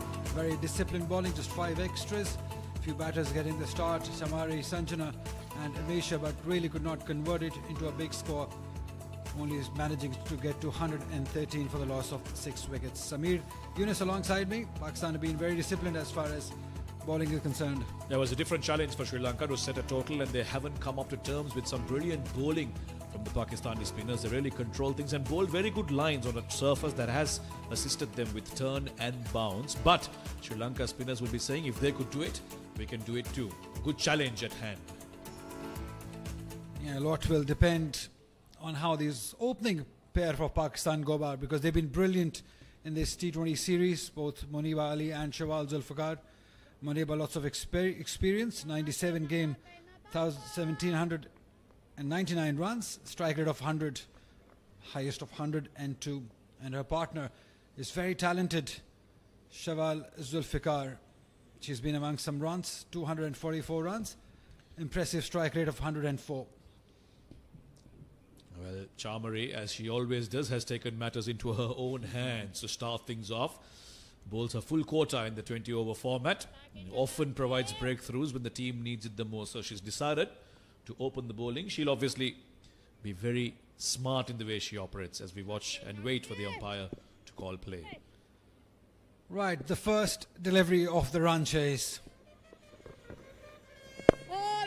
She's on target as she usually is. Pakistan also operated and started off with an off spinner. Sri Lanka doing the same. Yeah, both camps must have seen the track and decided, right, there's going to be some turn, there's going to be some grip. Let's not waste time bringing the spinners on. And that's, I think, the wise thing to do, because they don't have many runs to play around. So they got to give themselves the most chance to win this one by operating with their best spinners in. Also because the fast bowlers haven't done too well the first 2 games, so not really trusting the pacers. That's up and over. Excellent start. Pitched up. She's driven it beautifully for 4. She's off to a good start, Muniba, the captain. She's been in good touch. Let's keep her. Yeah, a little dance to celebrate that. Why not? Yeah, 2 full, 2 straight, and Muniba is a very good batter. She presents the full face of the bat when it's there to be hit. She'll go for it. Nicely over the infield and onto the fence.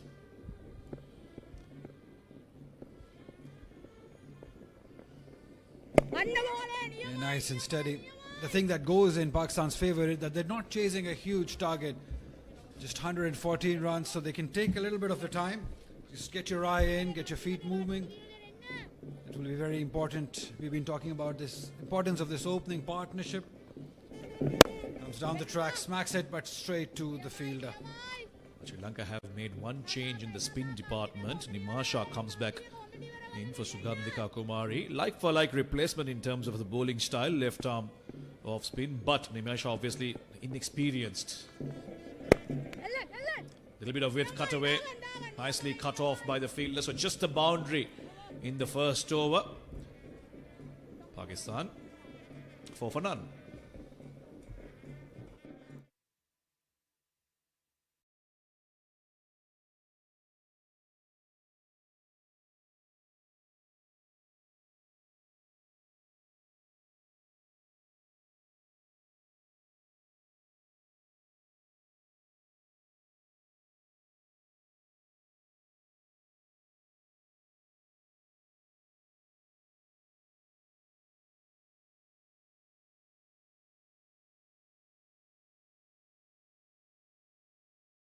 And heritage in this city. You've been around yesterday. I saw the pictures. Yeah, we went on a drive on a break day. I'll talk a little bit more about that as we watch Malki Madara. Interesting this. Some medium pace Chamari going with. Thought it would be spin from the 2 ends, but she seems to be trusting Malki. She's obviously coming back into the side in place of Rashmika.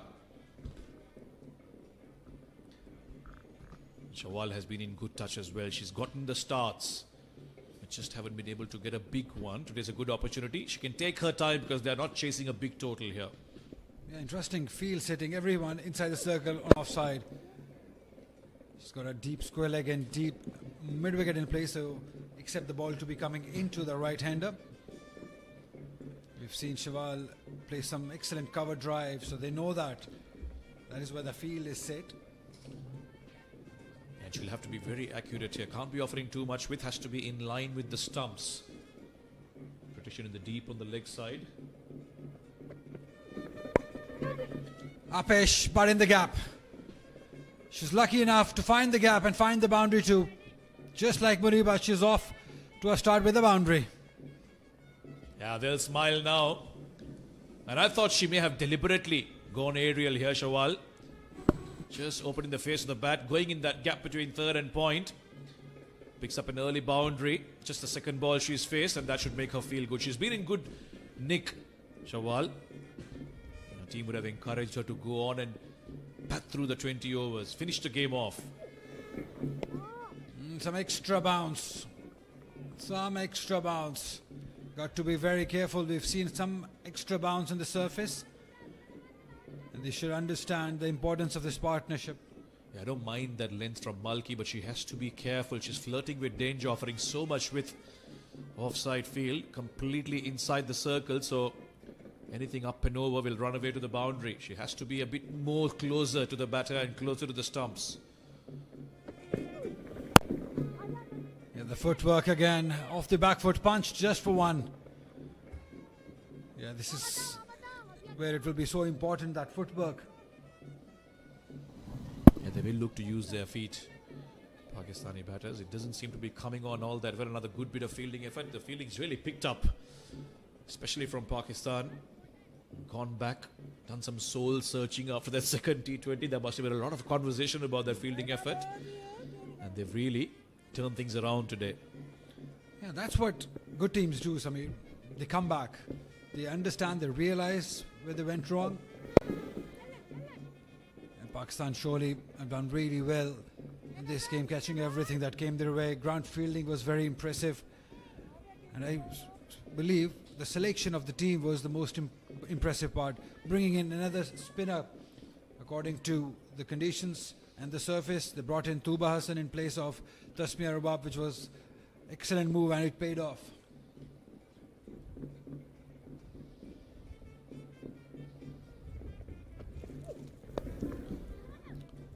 Runs, important runs coming inside the circle, using her wrist.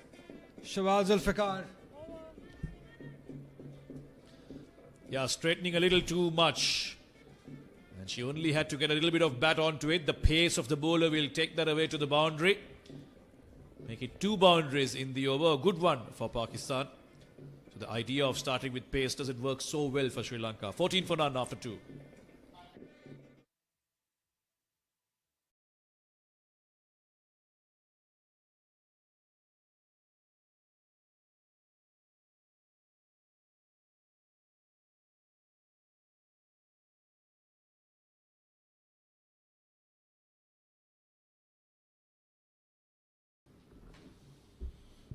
Well, it seems Chamari will bowl just 1 over.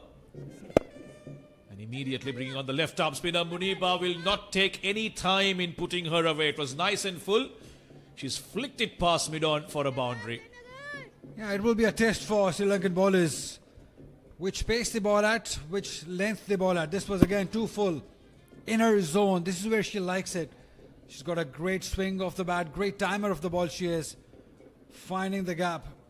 Putting pressure straight away on Nimasha. 5 wickets a career. Left arm spin against the left-hand batter will be a challenge for her. Muniba is in good touch as well. That's shorter. Little bit of width. Muniba will look to cut it away. Will find the fielder. Good start this from Pakistan so far. They've been finding boundaries. Sri Lanka will have to be very accurate with their bowling. There is some assistance for the spinners, but they have to be able to extract that assistance. And coming down the track, hitting it straight. This is beautiful batting. This is excellent from Muniba, putting pressure on Nimasha, yes, they all love it. They're all enjoying the stint from the captain. And I like it, Ali, that they're being aggressive. Yes, they know they're chasing less than run a ball, but the positive approach is good to see. They've been batting like this, and they've always got good starts. And because the score is low, they're not going into a shell. They're going for their shots, and that is very encouraging to see. And I believe that's the right thing to do. Looking for that runs every time, pushing it at the ball. Because if they can get this partnership, a good partnership early on, then it makes things easier for the batters to come. Pakistan are relatively a younger side, although they have Aisha Zafar, very experienced. Najia Albi been included. Good running, very good call, making it safely. Yeah, these two have been very impressive. They're running between the wickets, the boundary hitting. Throughout the series, they've started off very, very well. And Pakistan have always had good power plays. It's just the phase after that where they seem to be losing momentum throughout. This one was played with soft hands towards the leg side and a quick single.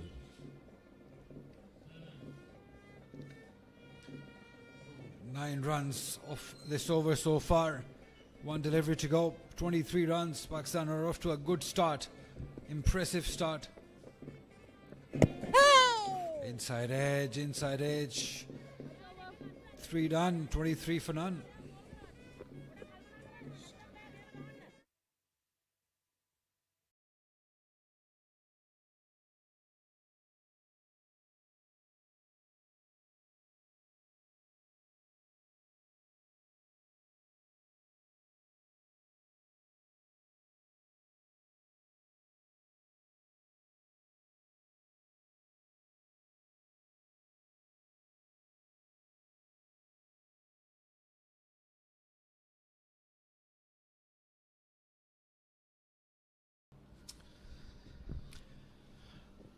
Right, this is what Pakistan needed to do, and they're doing it.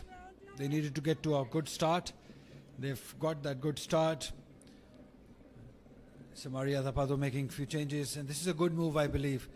Bringing in Kavisha Dilhari early on, because I believe she is the most skillful one as far as spin department is concerned. Yeah, she's been among the wickets, been bowling good lines as well. So Shamari trusting her to deliver in the power play, try and prize out an early wicket here.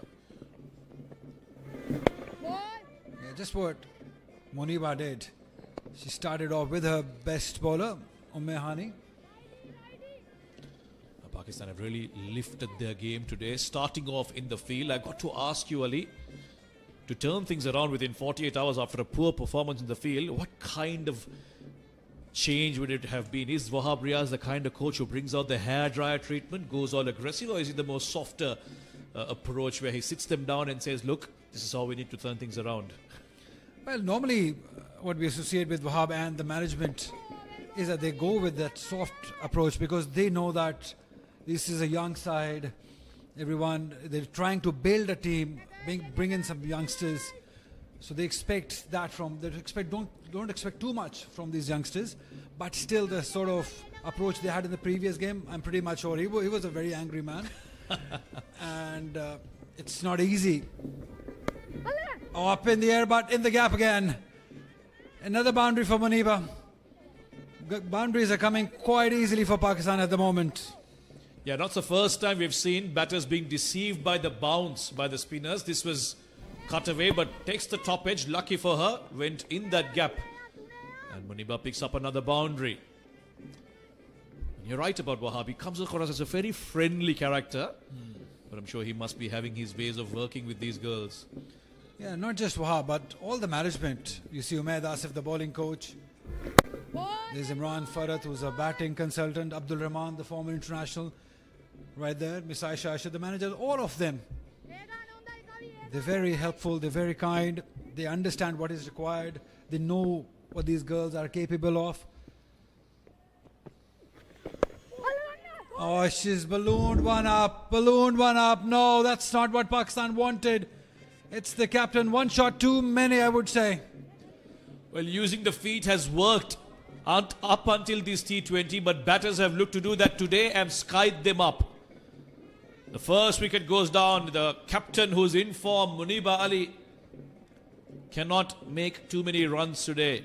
Sri Lanka needed an early wicket through Kavisha. They've got an early wicket. They've got the skipper. 19 of 16 for Muniba. It's 1 for 29.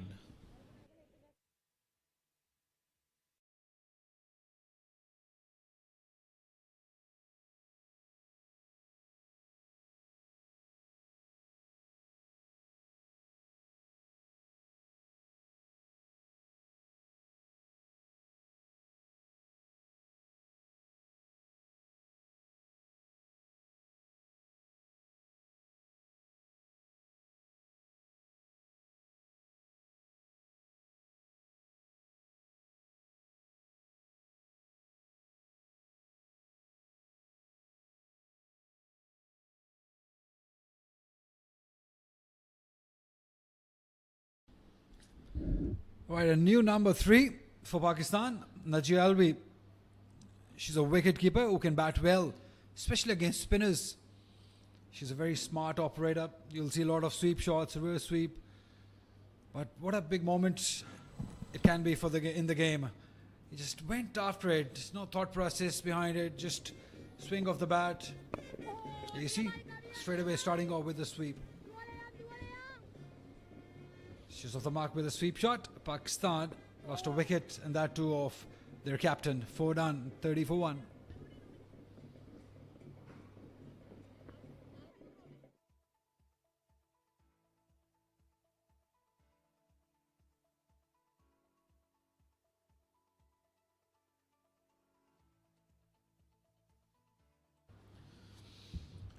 Muniba providing the start. 19 of 16 for her. Shawal is still out there. 114 is what they're chasing. The advantage Pakistan have is that they know what they're chasing.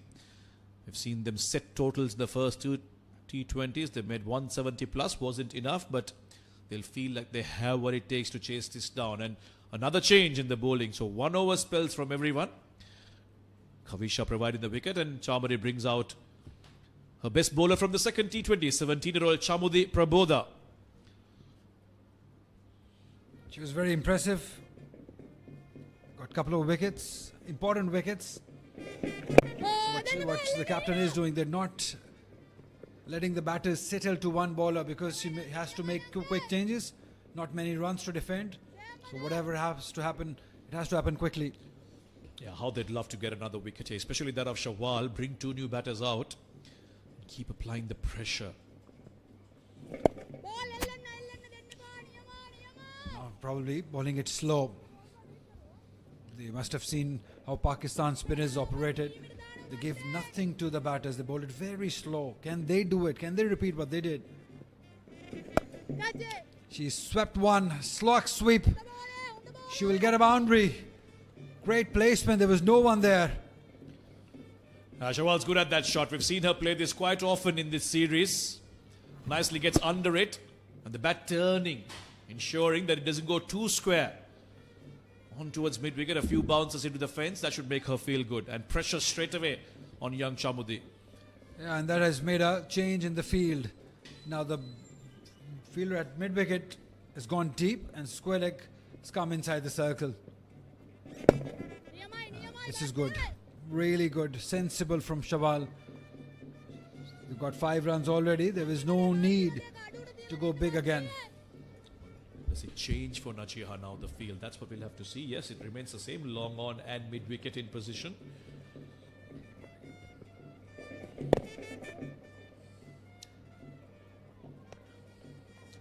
That'll be a dot ball from Chamudi. 6 runs so far. She was the under-19 captain despite being just 17. So she'll be a bit more mature and know things to be done in such a phase of the game.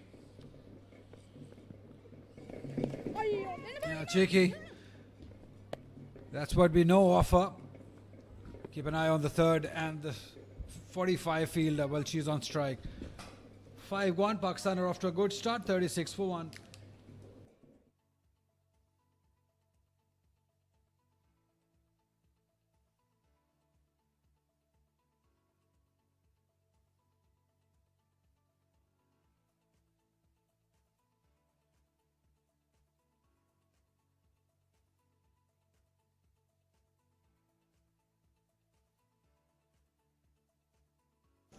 Pakistan in control. 36 for 1 after 5.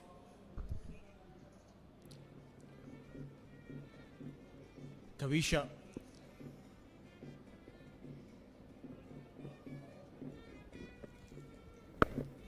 Oh, aerially played. Chance. No.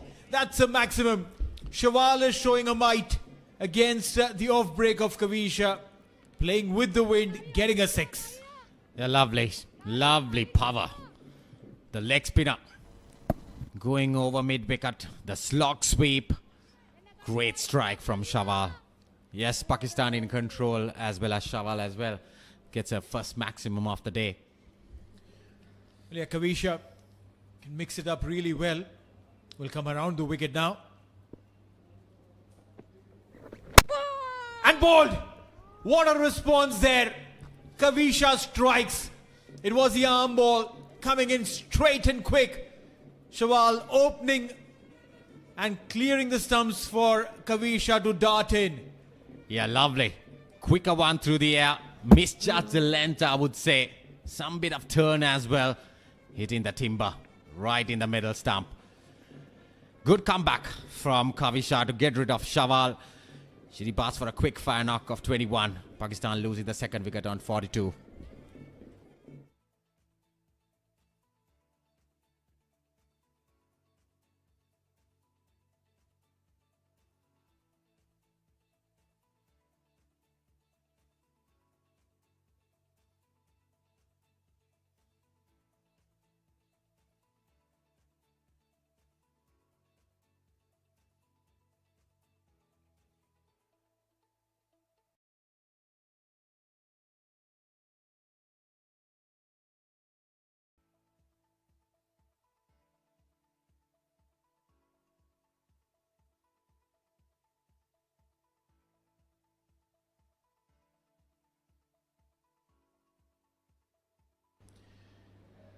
Aisha Zafar is the new batter.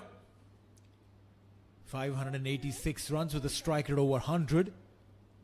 Also has a century to her credit. 102 not out. She won't require those many runs. What she'll require to do is play it through. The ball dropping just short. Kavisha is now creating that little element of doubt in the minds of the batters. And that is because of this. Instead of going on the front foot, she goes on the back foot, opens up the gates, and the ball goes through. Bang.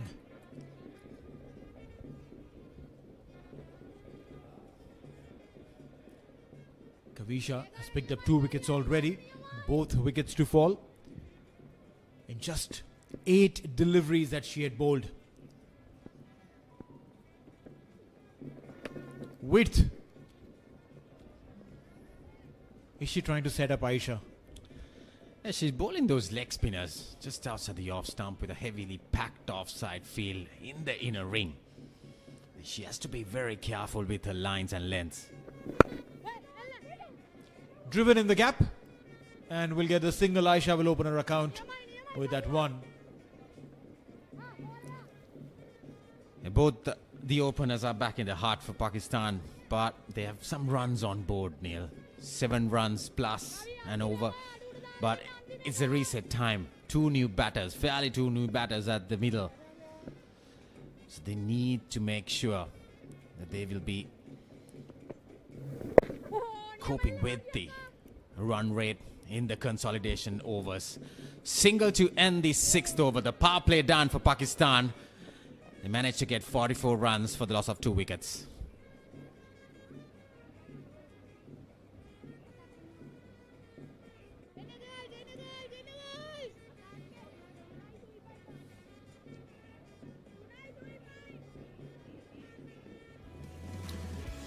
So this is how the first bit of the Pakistani batting looked like. Absolutely in control. Shawal and Muniba both getting runs in all parts of the ground.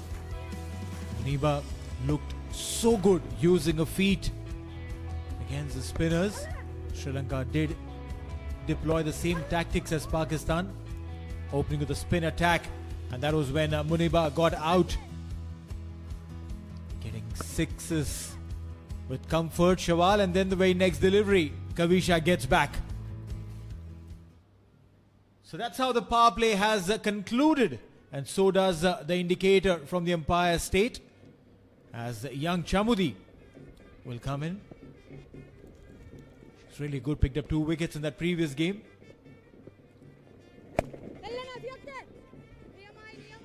She's really tight on her lines and lengths. Also, being so young, potentially does not have that kind of strength to rip the ball through really quick. Goes in the advantage because you bowl it slightly slower through the air and you're making the batters work. Single. They run the first one out. They're looking for the second. No! Good calling. Very good calling. Yeah, good call. There was no second run at all. The square-leg fielder running in to save that second run. Yes, Shamida Buddha has been outstanding with her slow left-arm orthodox spinners here. That's this hesitation, but just managed to get that single. Playing straight, fairly safe. Pakistan doesn't need to do anything silly from here on. Run a ball and you're home.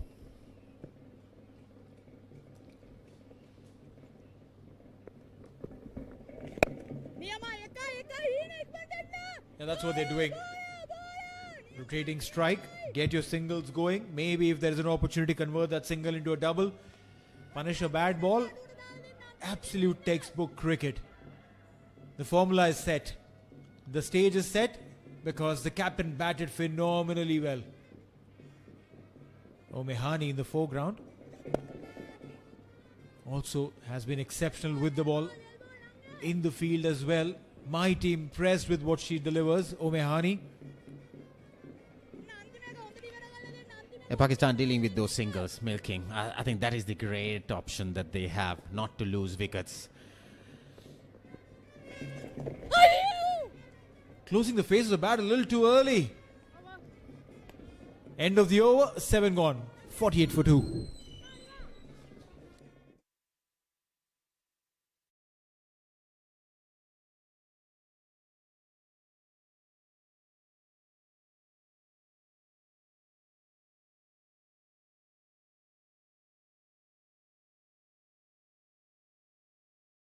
The wicket column looks rich for Kavisha, not for anyone else. But Malki, that 1 over going for 10 runs. I wonder when would she get a chance again. Nimasha, 1 over 9. These have been expensive. As Nimasha continues.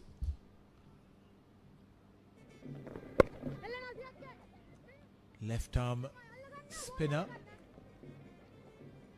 A lot of left arm spinners have come into the world of cricket, and then there's a slight amount of over dependency on them. You see any international team and you will invariably find one left arm spinner as a part of it. Big shout and gone. And that's the reason why the left arm spinner is an integral part of any squad. They can bring the ball in, take the ball away, and that angle from where they bring in the ball, slightly wideish this time, straight into the gloves of the wicket keeper. Faint edge, and Pakistan lose Najiha Alvi. 5 of 10 for her, 49 for 3 Pakistan.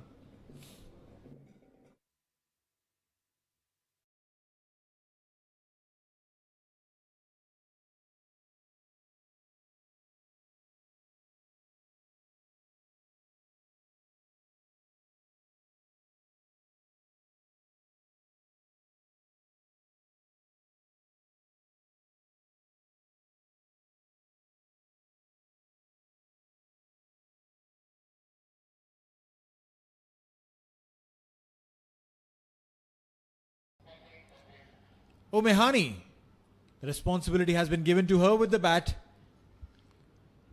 We saw how critical she was with the ball. Playing her 12th game, wearing jersey number 12.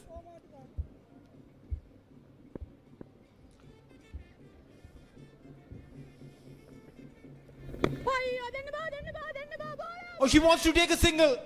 Send back. Aisha Zafar wanted to get on strike. Hani saying that, no, I didn't hear it.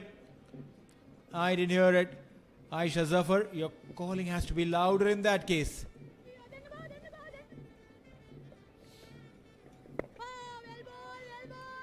Well, Neil, Sri Lanka to come back into the game, they need to go to take those wickets. Definitely, they can't allow to lose those momentums with the batters. See that ball, a little bit bounce of Nimasha. That thick outside edge. 50 on board for Pakistan with that single. But Sri Lanka fighting hard, isn't it? Yes. After the power play, they've bowled very good lines and lengths. Indeed. The Ball is staying a tad low. Dot to end the over. 8 gone, 50 for 3.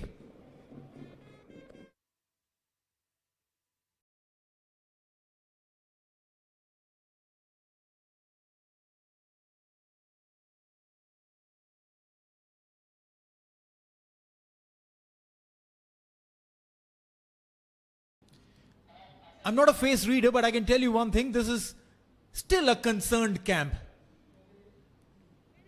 There's not a face there that is looking, oh, this is going to be easy. This is in our pocket. No, all of them are still worried because Chamaria Tapatu has taken the responsibility with the ball. Pakistan have lost 3. A couple of more wickets in the next couple of overs, and a target of 114 will look like a mountain. Yeah, Sri Lanka has the liberty of 4 spinners. That means, calculately, it's 16 overs, Neil. So heavily they will rely on the spinners on this surface. Is he happy out there? Oh, he The always mascot. is. He always is. We haven't seen a grim face there.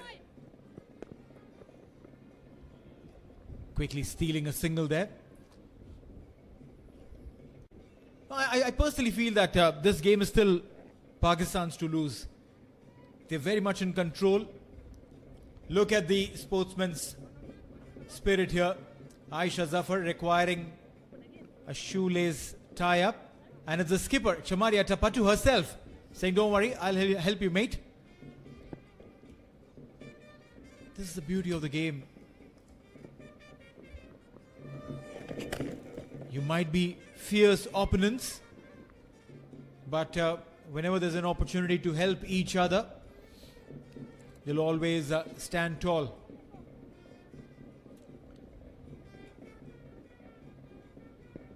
I think those dot balls will build a little bit of pressure for Pakistan. There you see, slower through the air, not offering the ball come on to the bat. I think it's a great move, Chamari, using her experience to come into the attack. Yeah, rightly so. You pick a wicket over here and you'll push Pakistan back deeper. Swept. And we'll get a boundary. That will relieve some pressure. It was just a 2-run over so far, and a boundary will definitely add to the confidence of Pakistan and Umehani. Yeah, definitely there were some dot balls building up. Sweep shot coming in. Played it very fine along the ground. And look at this outfit. Oh, that's fast and quick. Yes, like you mentioned, some relief. Because they're going at 6 runs per over. And they're asking to go at below than that.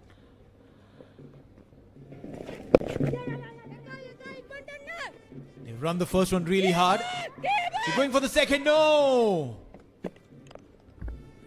Very good call, I reckon, of sending Aisha Zafar back. 9 overs gone. It's 57 for 3.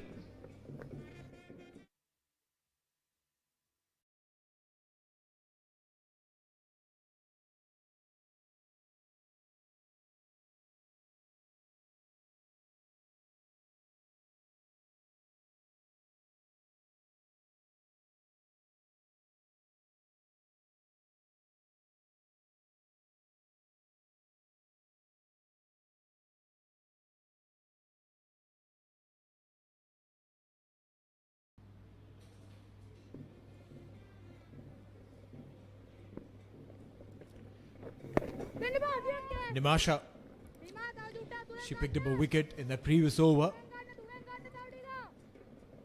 But there was half a chance there. Ran the first one really hard. Aisha wanted the second. But good send back.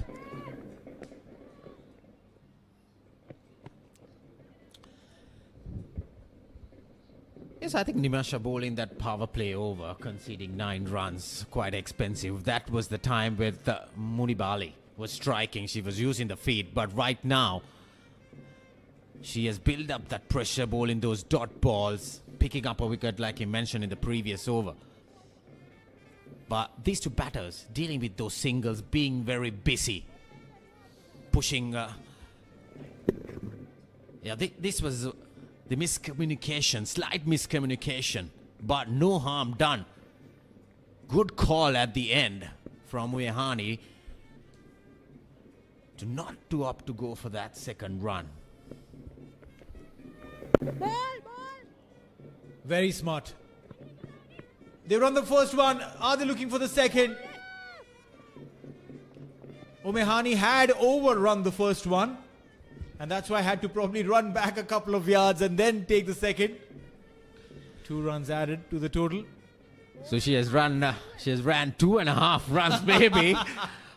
Yeah. But that's the pressure that you build on the fielders. Drop and run.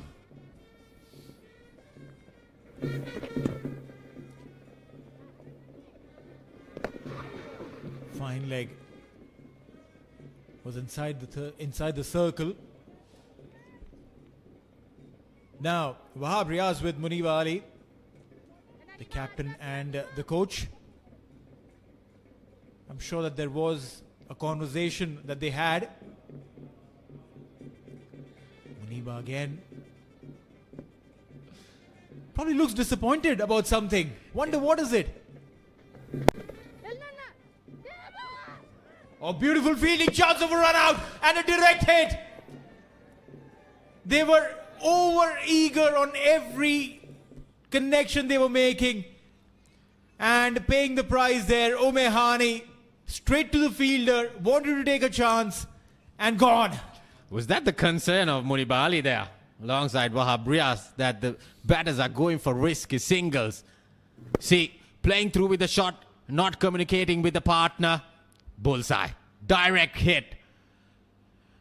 And Omehani, I reckon there, you see, she will have to walk very slowly. She departs for 8. Pakistan losing the 4th wicket on 61.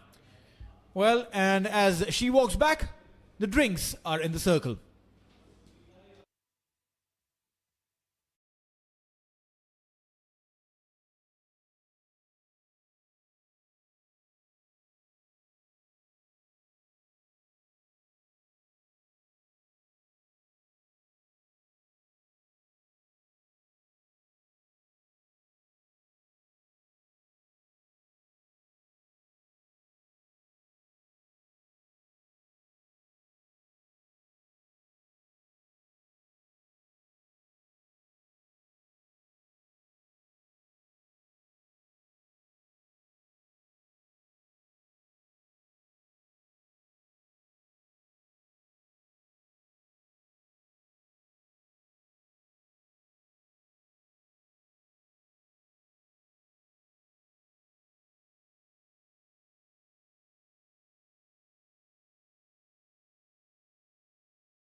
Okay, so drinks done with, fielders replenished, and a new batter in the centre.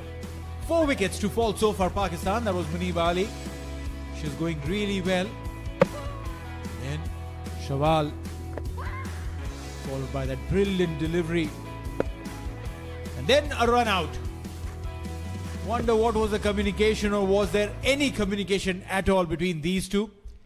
Looking to run and steal every single that was on offer. On that occasion, played it straight to Imisha and ran.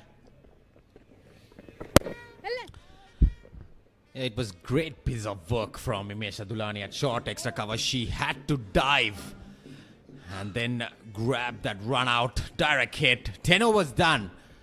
Pakistan 61 for 4.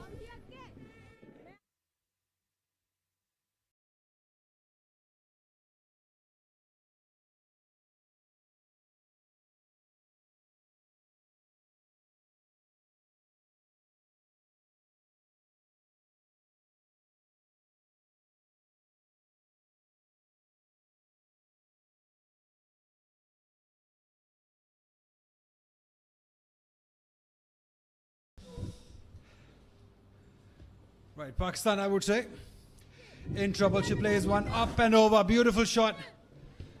Aisha Zafar is the key from here on for Pakistan. She has to play long and deep. When in doubt, strike and strike hard is what Aisha is thinking. A bit of a stutter with that 4th wicket, but as long as Aisha is out there, Pakistan will believe they can see this through. First ball of Chamudi is over. She goes downtown. This is such an important passage of the game. Pakistan cannot afford to lose any more wicket. This partnership, a very important one. 65 for 4. We've just lost a wicket of Mehani courtesy to a run out. Samir? Well, there had to be one. There was some misunderstanding brewing between the two.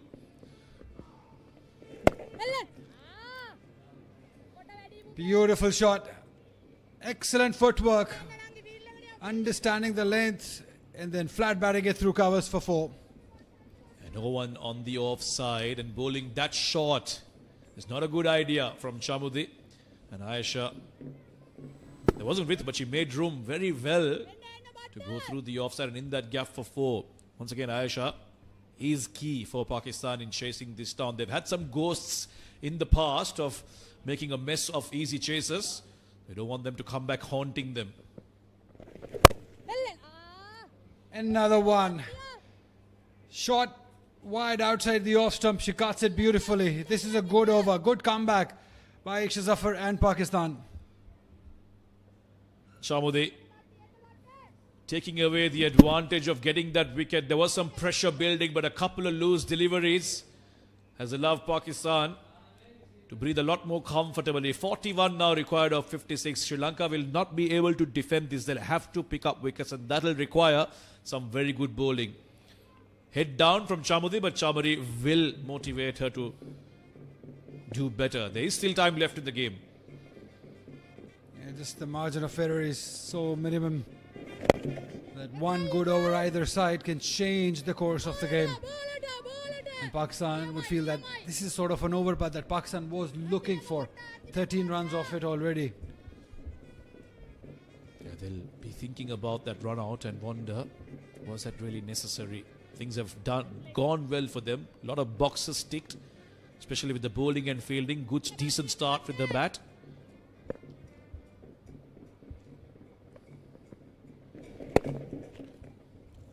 Iman Fatima, she hit the ball quite well in that previous game, but yet to get off the mark here. Good over for Pakistan, this 13 off it, 11 done, 74 for 4.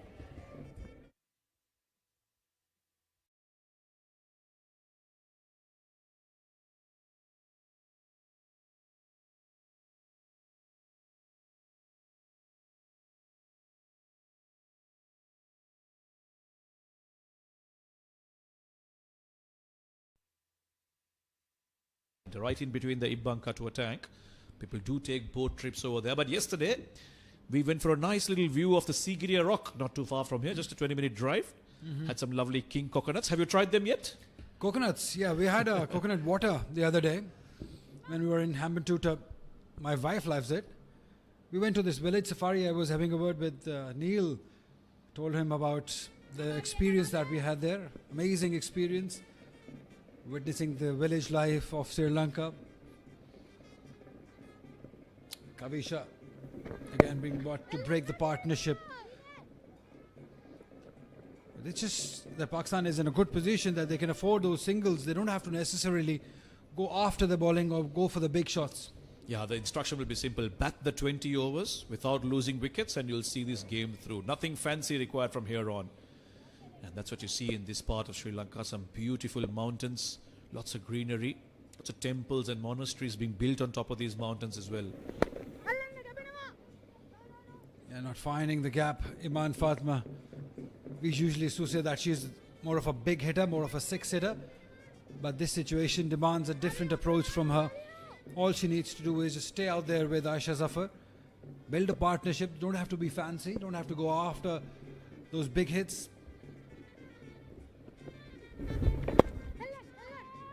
Yeah, just another dot deliveries. Yeah, yet to get off the mark. And I think Sri Lanka will look to apply some pressure on her. She'll be a lot more satisfied than she was in the last 2 days, smiling now.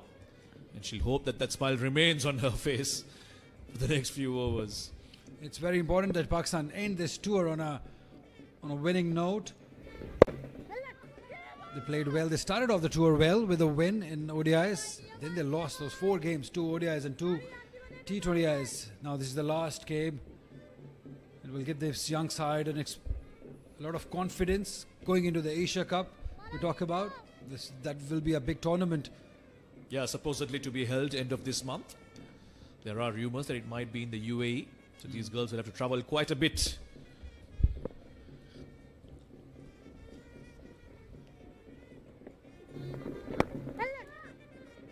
She's found the gap and will race away to the boundary. An important boundary for Pakistan and Iman Fatma. She was in a bit of pressure, but this is a pressure releaser. Yeah, it took her 6 balls to get off the mark. She played all of those shots on the offside, kept finding the fielder, but this time she had enough time to get it in the gap and open her account with a boundary. Now, you talk about her not going after the shots, but I don't think she's used to defending and prodding. She's a very natural hitter of the ball. When I look at her footwork, I don't think she's meant for defense. Yeah, absolutely. You can tell. She fancies that long on mid-wicket area. She likes it big in those areas. Pakistan required 34 of 48, 12 done, 80 for 4.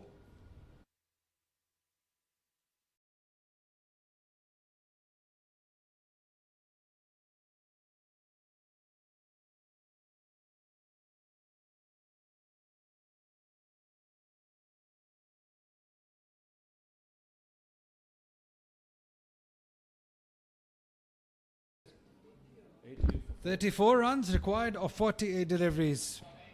Pakistan, you would say, in a commanding position in this game, Samir, unless no more comments on that, because we know that Pakistan has the habit of losing quick wickets. Shamari, she heaves one, fielder, she takes it. Iman Fatma could not quite hold on to her nerves. The situation demanded a different technique, but she went after the bowling and lost her wicket. We talked about this, didn't we? Yeah. She's not the kind of player who looks to nudge it around. She knows one way of batting and she goes that way. Chamari Atapattu brings herself on, tempts her to play that big slog sweep. The fielder is in position. I think that is a very well planned wicket. Barely holds on to it. And Chamari knows for an important wicket this is. Now Pakistan have lost half their side. Iman Fatima not able to contribute today. 5 of 8 for her. Pakistan in a bit of a spot of bother. 80 for 5.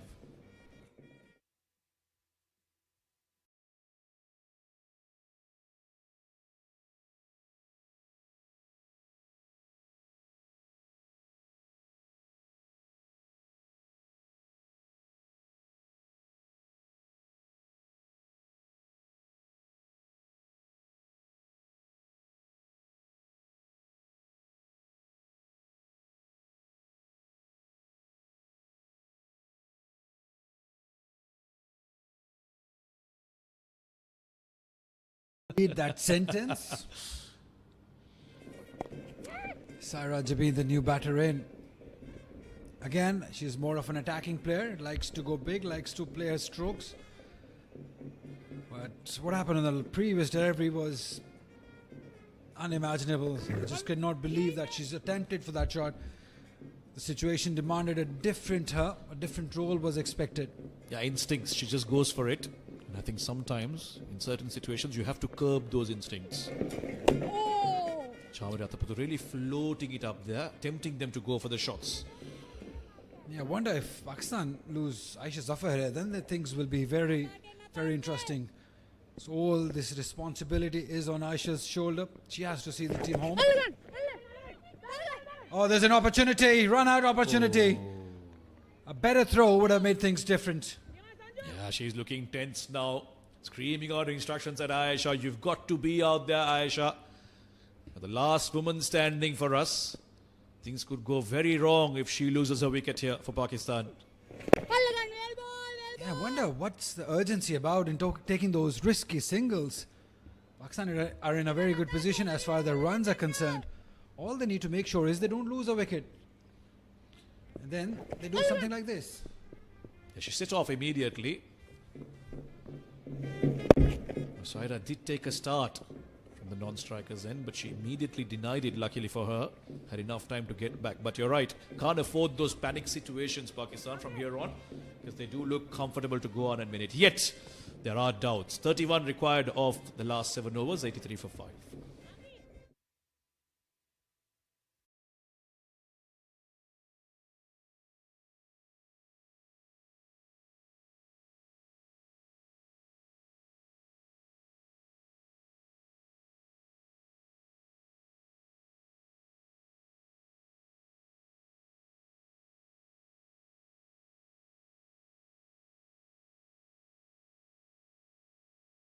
Drawing inspiration from their superstar heroes that are out there in the field, someday hoping to represent their nation.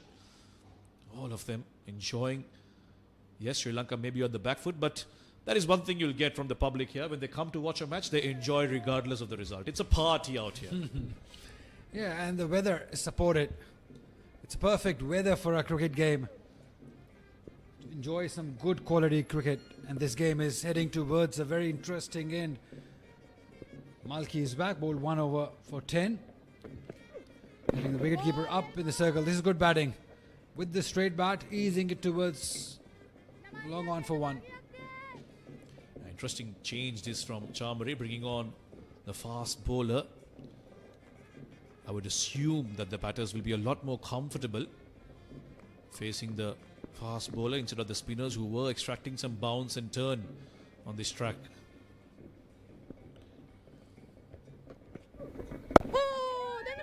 Yeah, this is good captaincy, I believe, from Chamari Athapathu, because especially Aisha Zafar, she was very comfortable playing those spinners. She had a good footwork. They're trying a little different plan against her. Let's see if she can do something different, looking for that boundary or those quick singles. 23 runs of 20 deliveries.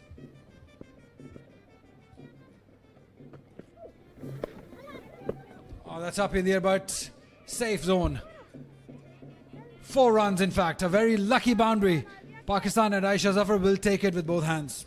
I'm not sure what she was looking to do there, Ali. Full delivery. She's looking to play a sweep shot against a fast bowler. Or she saw the slower delivery. It was a leg cutter. But very lucky that it went behind the keeper and not right up. She looks committed. She looks focused. She's been short of runs in previous few games. And this is a good time. She can... Oh, that's through. Dived over it. Another boundary for Aisha Zafar and Pakistan. Ease up the nerves, certainly. Sri Lanka cannot afford those mistakes if they are to get something out of this game. This was flicked towards fine. Both third and fine are up in the circle.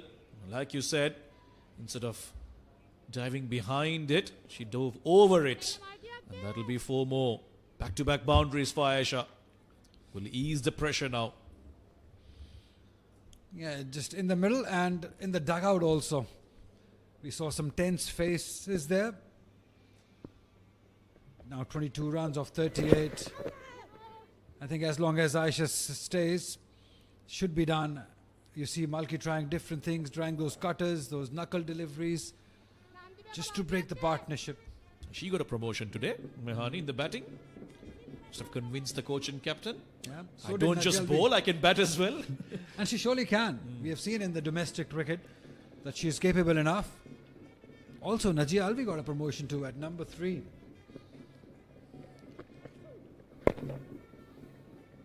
Yeah, she can take her time, don't worry about it. She's got plenty of deliveries left to get those 22 runs, Aisha Zafar. 92 for 5 after 14.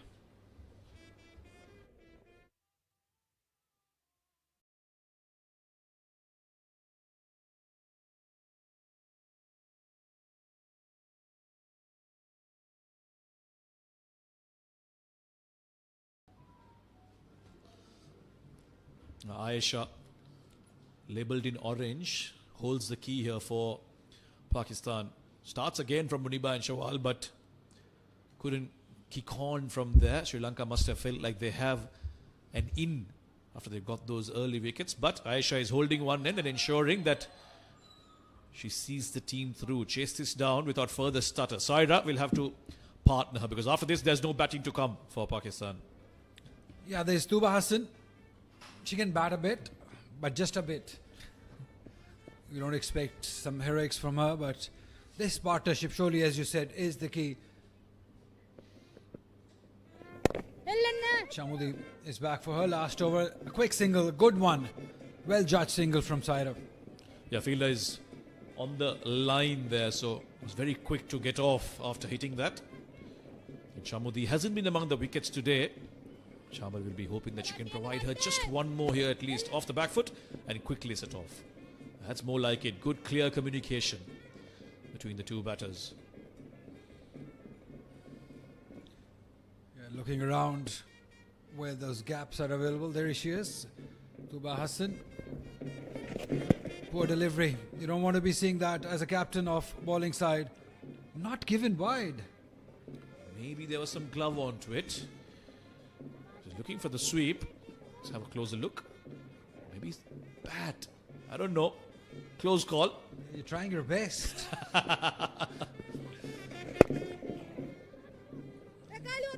Looking for two. Looking for two. Sarah is coming back for the second towards the danger and she makes it back safely. Again, good early call. Ran the first one harder. Knew immediately that they want to come back. And putting pressure on the fielder. This is good stuff. This is how they need to go about things. Nothing fancy. No aggression required. Hit it in the gaps and chase it down. Yeah, all they require is some sense. And this should be done up. It was upish just for one. This is good. It's really good from these two. Single, dot, double and a single. This is what you require. Just simple, technically correct cricket is what is required.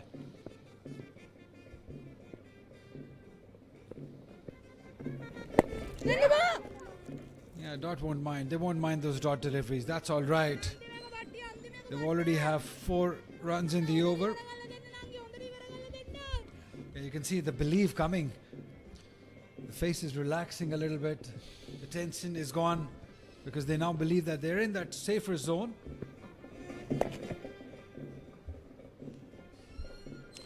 Sweep shot to get a single off the last ball. Comfortably watch off Chamudi, who ends wicketless with 28 runs, and Pakistan from here on looking quite comfortable. 17 required after the last 5. They are 97 for 5.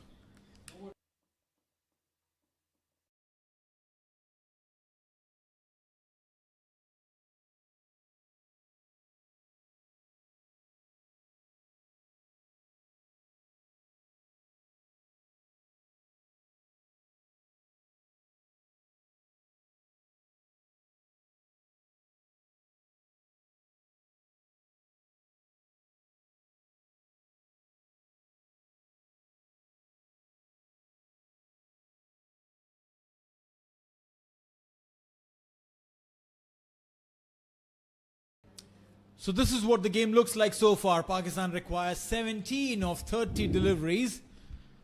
Aisha Zafar leading the chase, 34 not out of 27.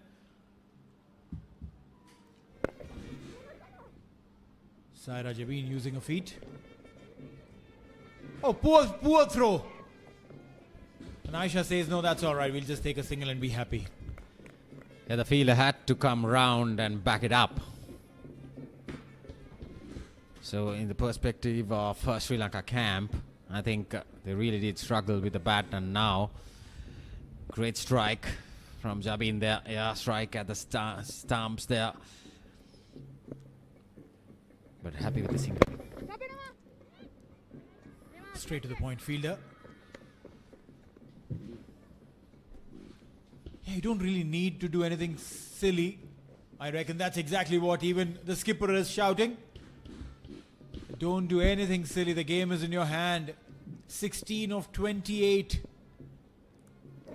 A single there.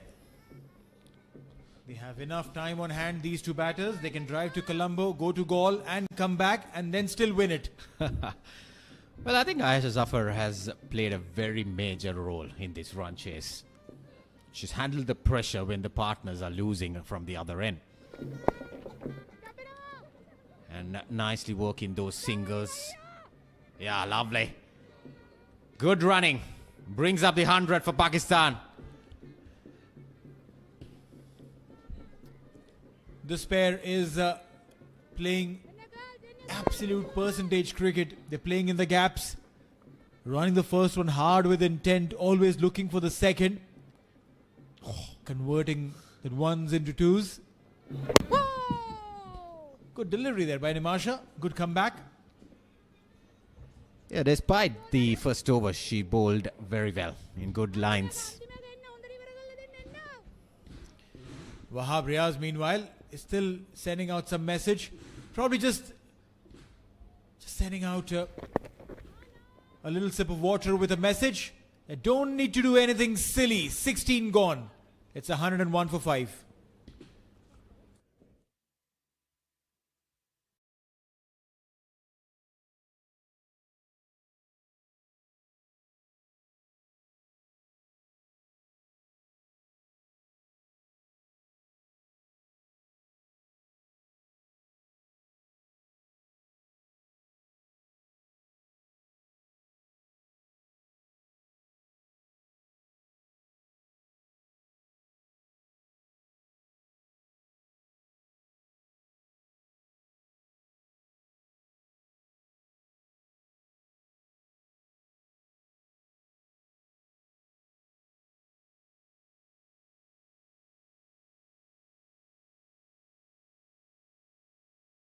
(101 for 5 after 16.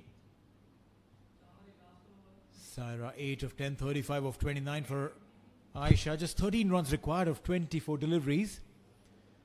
The skipper there, she's looking a little worried. Trying to assess the field. Chamari Tapatu. She'll be bowling her last over.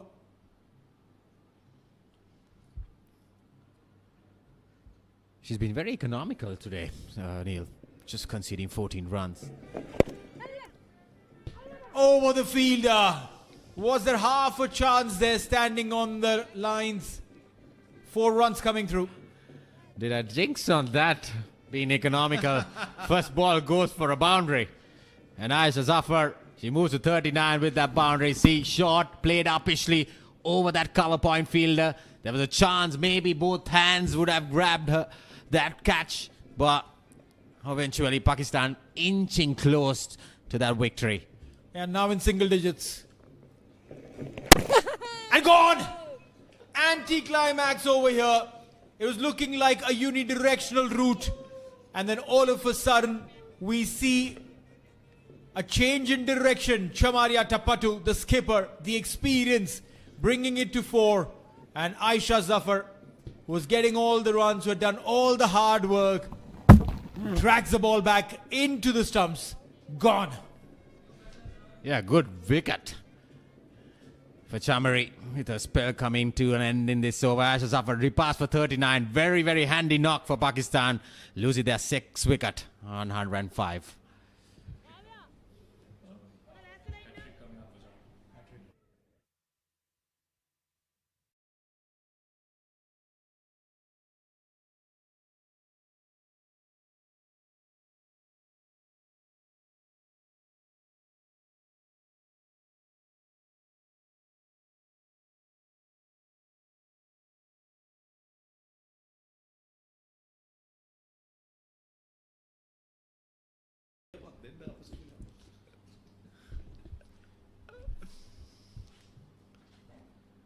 Okay, so Tuba is in. She did well with the ball.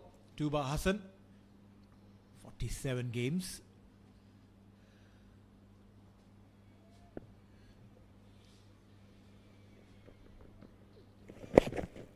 Stays in the crease on the back foot. Gets her first run in this game. Chamari Athapathu bowled very good lines and areas. Tossed up delivery inside edge. Zafar going for a big slog sweep, hitting the bottom of it and then crashing the stumps. But I think she played a very good role in this run chase, like I mentioned earlier. Oh, what happened there? She lost the bat, and then Chamari looks really unhappy today. Well, a comedy of errors there. There's a smile on Saira's face, and that is because she was lucky to get back in. Lost the grip of the bat, but not the presence of mind. Got back into the crease. Now chance. Runs the first one with intent, but will stay there with just a single. Pakistan, they have the game in their hands. You don't lose from here. There are smiles and giggles in the background. But the foreground still stressed out. Muniba, Omehani, they still look a little tensed. Dot ball to end the over. 17 gone, 107 for 6.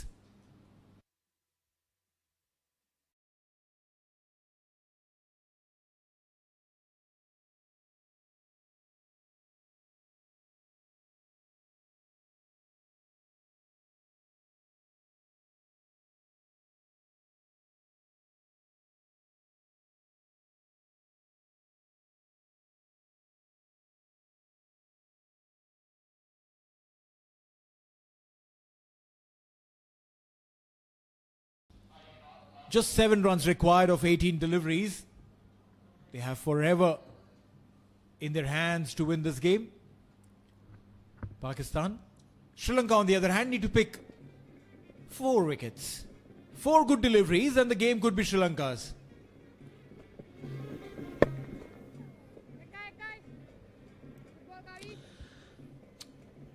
I think they are happy with those singles right now. There's a lot of balls remaining, just needing 6 runs, only 1 hit away. But I don't think they will want to take those risks. They will take those singles quite easily because they need to deal Aisha for the remaining 5 deliveries. She has been outstanding today with those 2 wickets, conceding just 22 runs. But Chamari bowled a very good spell. 2 for 20 in her 4 overs. You're right. We saw what happened when they tried to take that risk in Kavisha.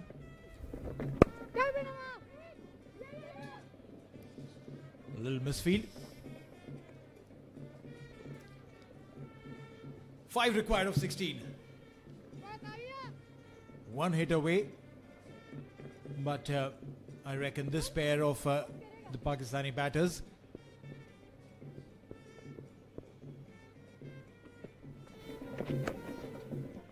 they'll want to just keep calm, get those singles, find leg inside the circle, which means the shot was on. Definitely on, but not enough. Now, still, the fielders are standing on the circle, on the edge of the circle. Where's that single saving position?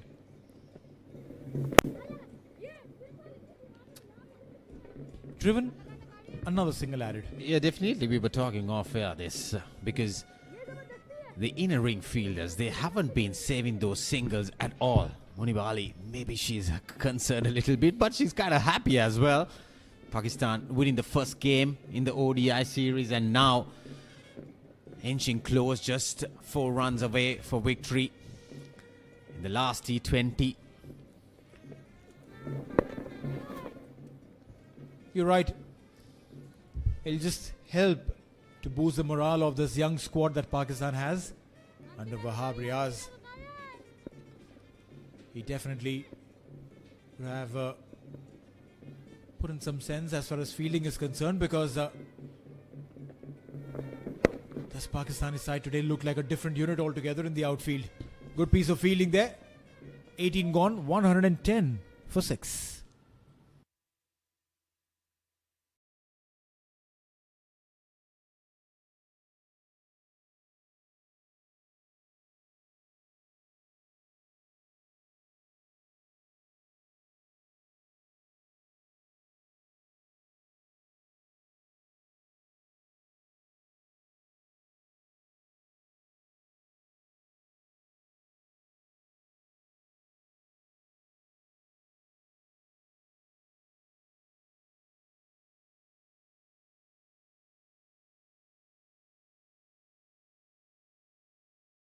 Four more runs required now. 1 hit away. And Kavya will come into bowl.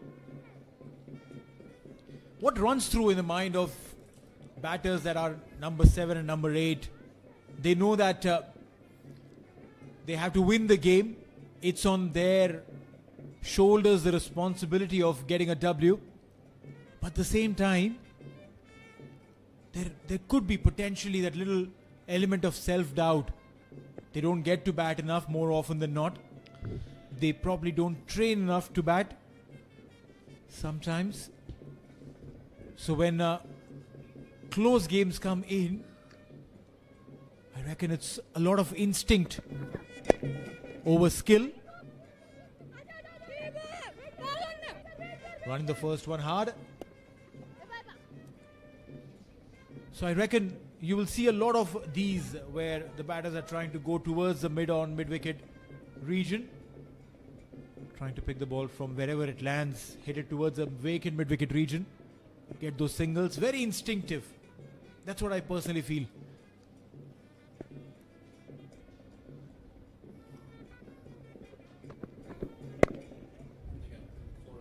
Into the gap, and that's going to be the boundary to seal the deal for Pakistan. They finish the T20I series with a win that they deserved truly.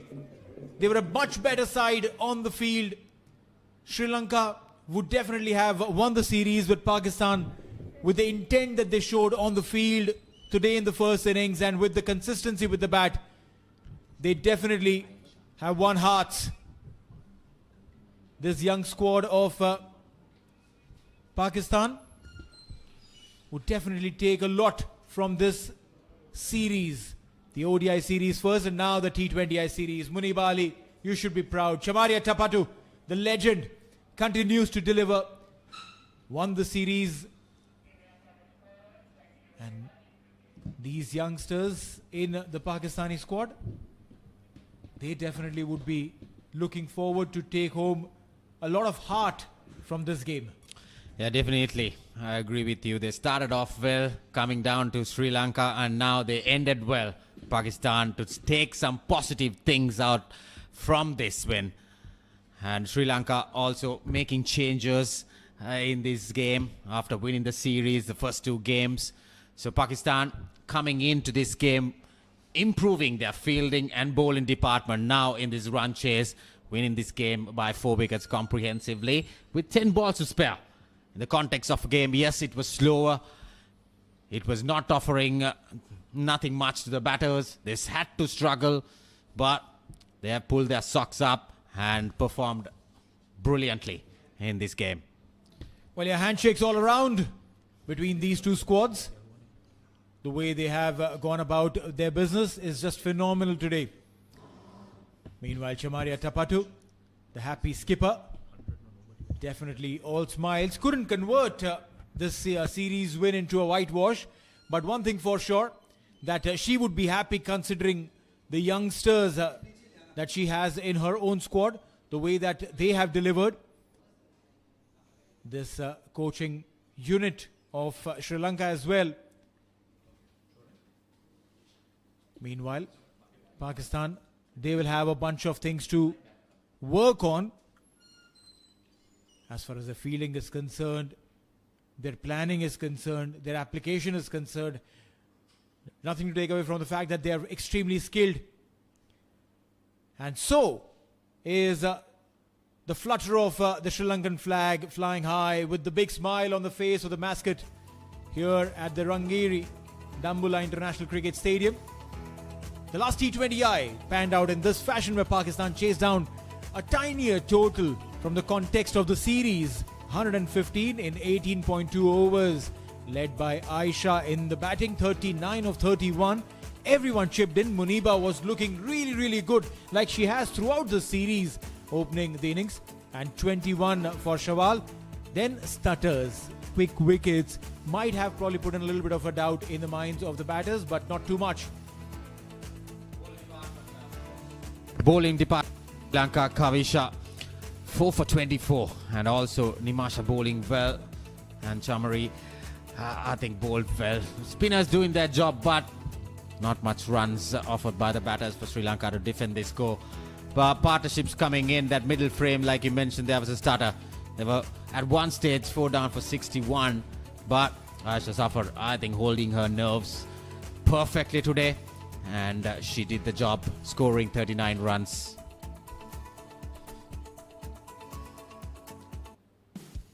So today it was a fabulous start there with the skipper Munib Ali and Shawal opening the batting for Pakistan, requiring just 114 to win. They were very comfortable using their feet. And then, while runs were happening, a miscued shot ensured that Munib Ali stay in the center, was cut short. Shawal continued her hitting. She kept getting those runs. But then, at this juncture, losing a wicket was never too helpful. Runs came in all shapes and forms, and then at one point in time, when this run out happened of Omehani, suddenly the Pakistani batting looked like they were stuttering. They slowed down. Boundaries were sparse to find, but they consistently ensured that runs kept coming. And Fatima went with those blistering shots till she was taken in the deep mid-wicket region. And then a little bit of cheekiness, a little bit of luck, and eventually it was Chamaria Tapatu who did add to her wickets column, but couldn't keep Pakistan from winning the third and the final encounter of the Rhino presence, Sri Lanka versus Pakistan Women's 2026, powered by Honor. So this is what it looked like. Sri Lanka 113 for 6 in the 20 overs. Momina picking up 2 wickets. Aisha and Nashra 1 each. Chamari topped the scoring with 34, and when Pakistan came to bat, Aisha controlled the game completely. 39 of 31. Chamari and Kavisha amongst wickets. Pakistan winning by 4 wickets at this gorgeous looking ground. The coach having a conversation with this setup, this unit. A lot of youngsters, but they have shown heart, and I'm sure that they will take a lot of positives. They did lose the last game, but have won the series already. And while the conversation of the coach is on, we will take a quick short break, and when we come back, we'll come back with the presentation ceremony with Samir Yunus.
Ladies and gentlemen, we've come to the conclusion of the Rhino Presents Sri Lanka versus Pakistan, powered by Honor. The T20 series is done and dusted, and so is the tour of the Pakistani women here in Sri Lanka. It's been a long couple of weeks, but it has been full of entertaining cricket and drama on the field.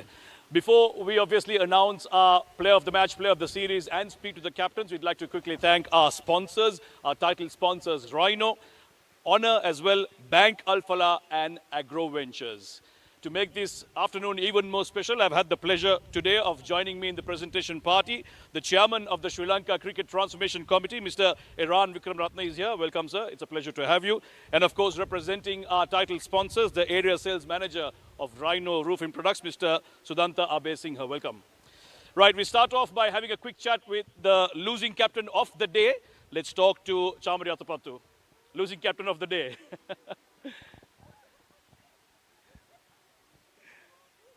You're smiling because you won the series, but let's talk about the game today.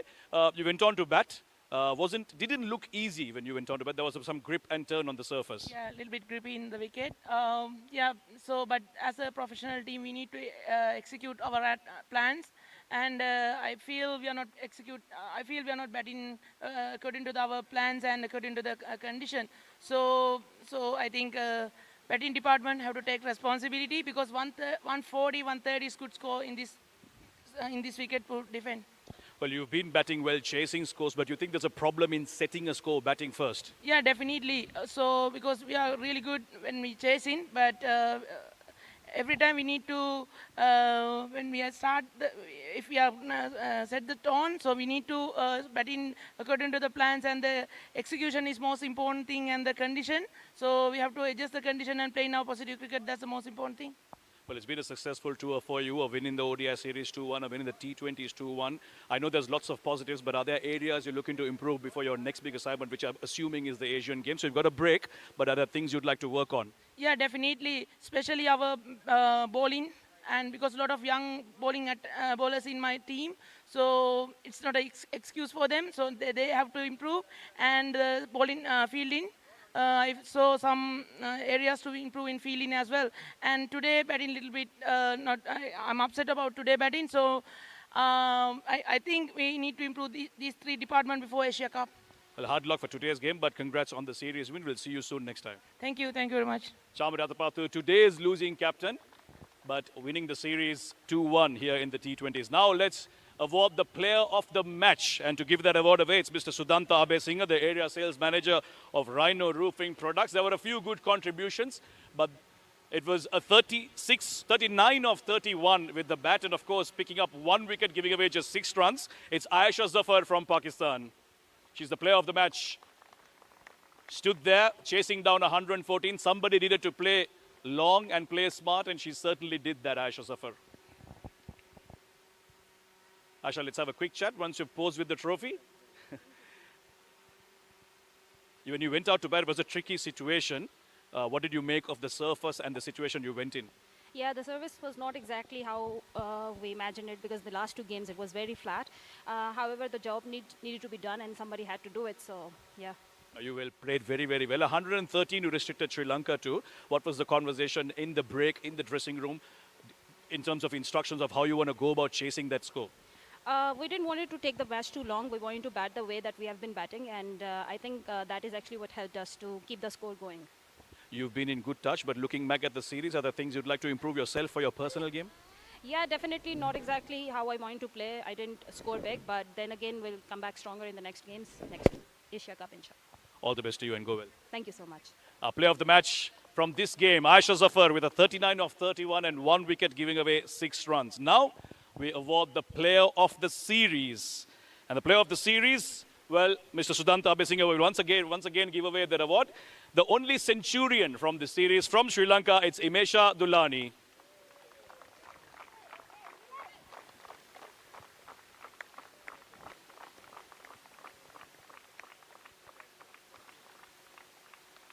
Imesha, I'll ask you a couple of questions, won't keep you too long. You can answer me in Sinhalese and I will translate. 100 in the first game, and immediately coming to the side and making big runs, you must be very happy.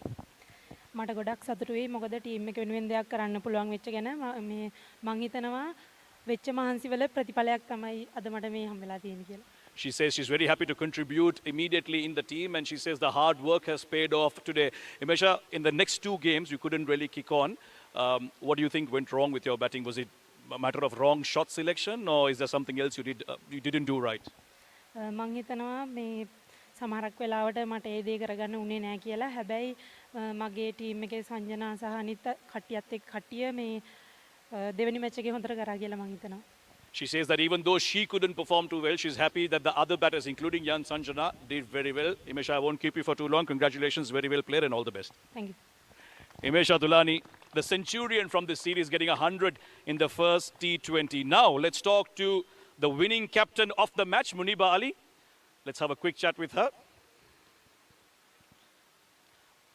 Muniba, starting and ending the tour with a win, you must be happy that at least you ended on a winning note.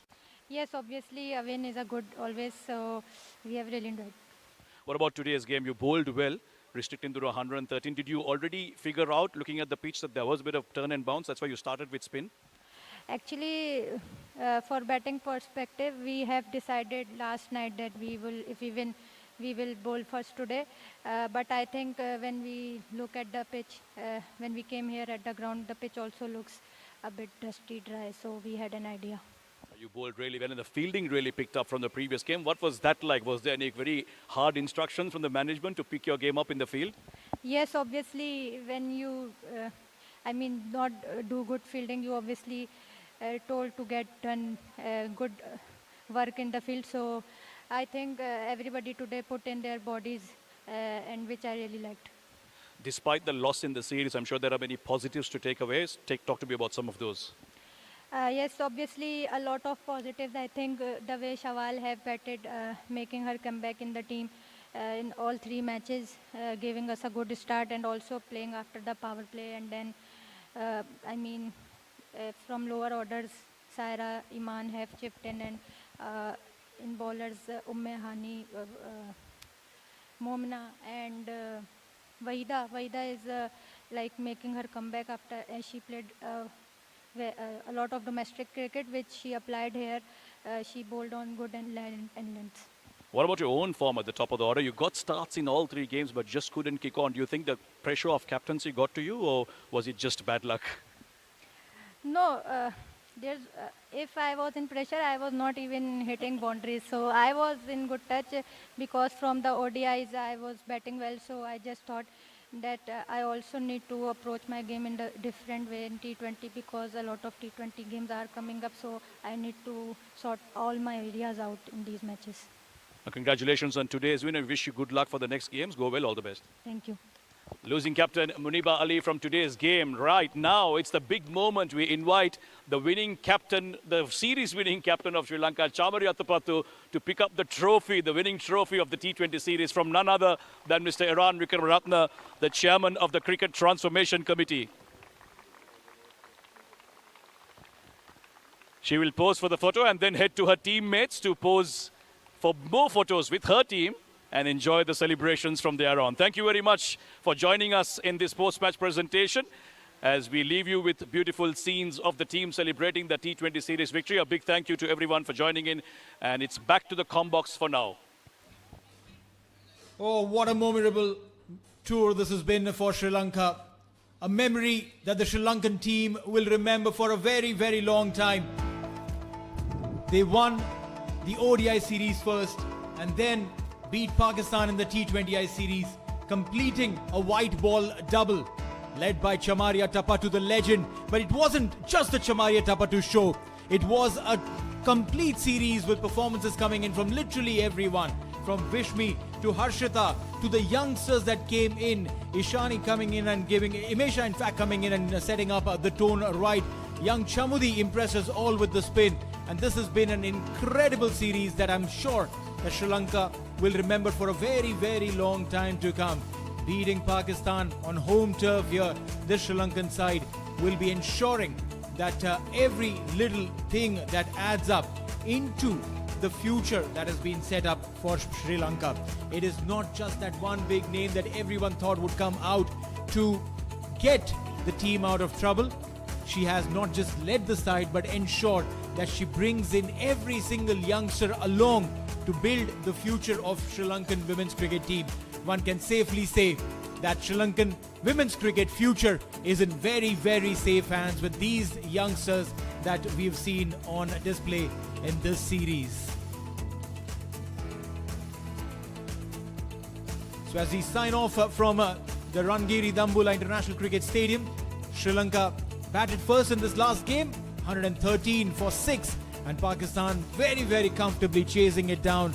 Aisha Zafar top scoring 39 of 31 and winning this game by 4 wickets. Wondering if how the series panned out. First the ODI series, Pakistan winning by 5 wickets, followed by 2 back-to-back wins by Sri Lanka. The decider was absolutely incredible, but Shamaria Tapatu actually topped it and ensured that they go on ahead on the ICC Women's Championship table. And as far as the T20I is concerned, well, it definitely was a Sri Lanka show all in all till Pakistan came in and won the third one today.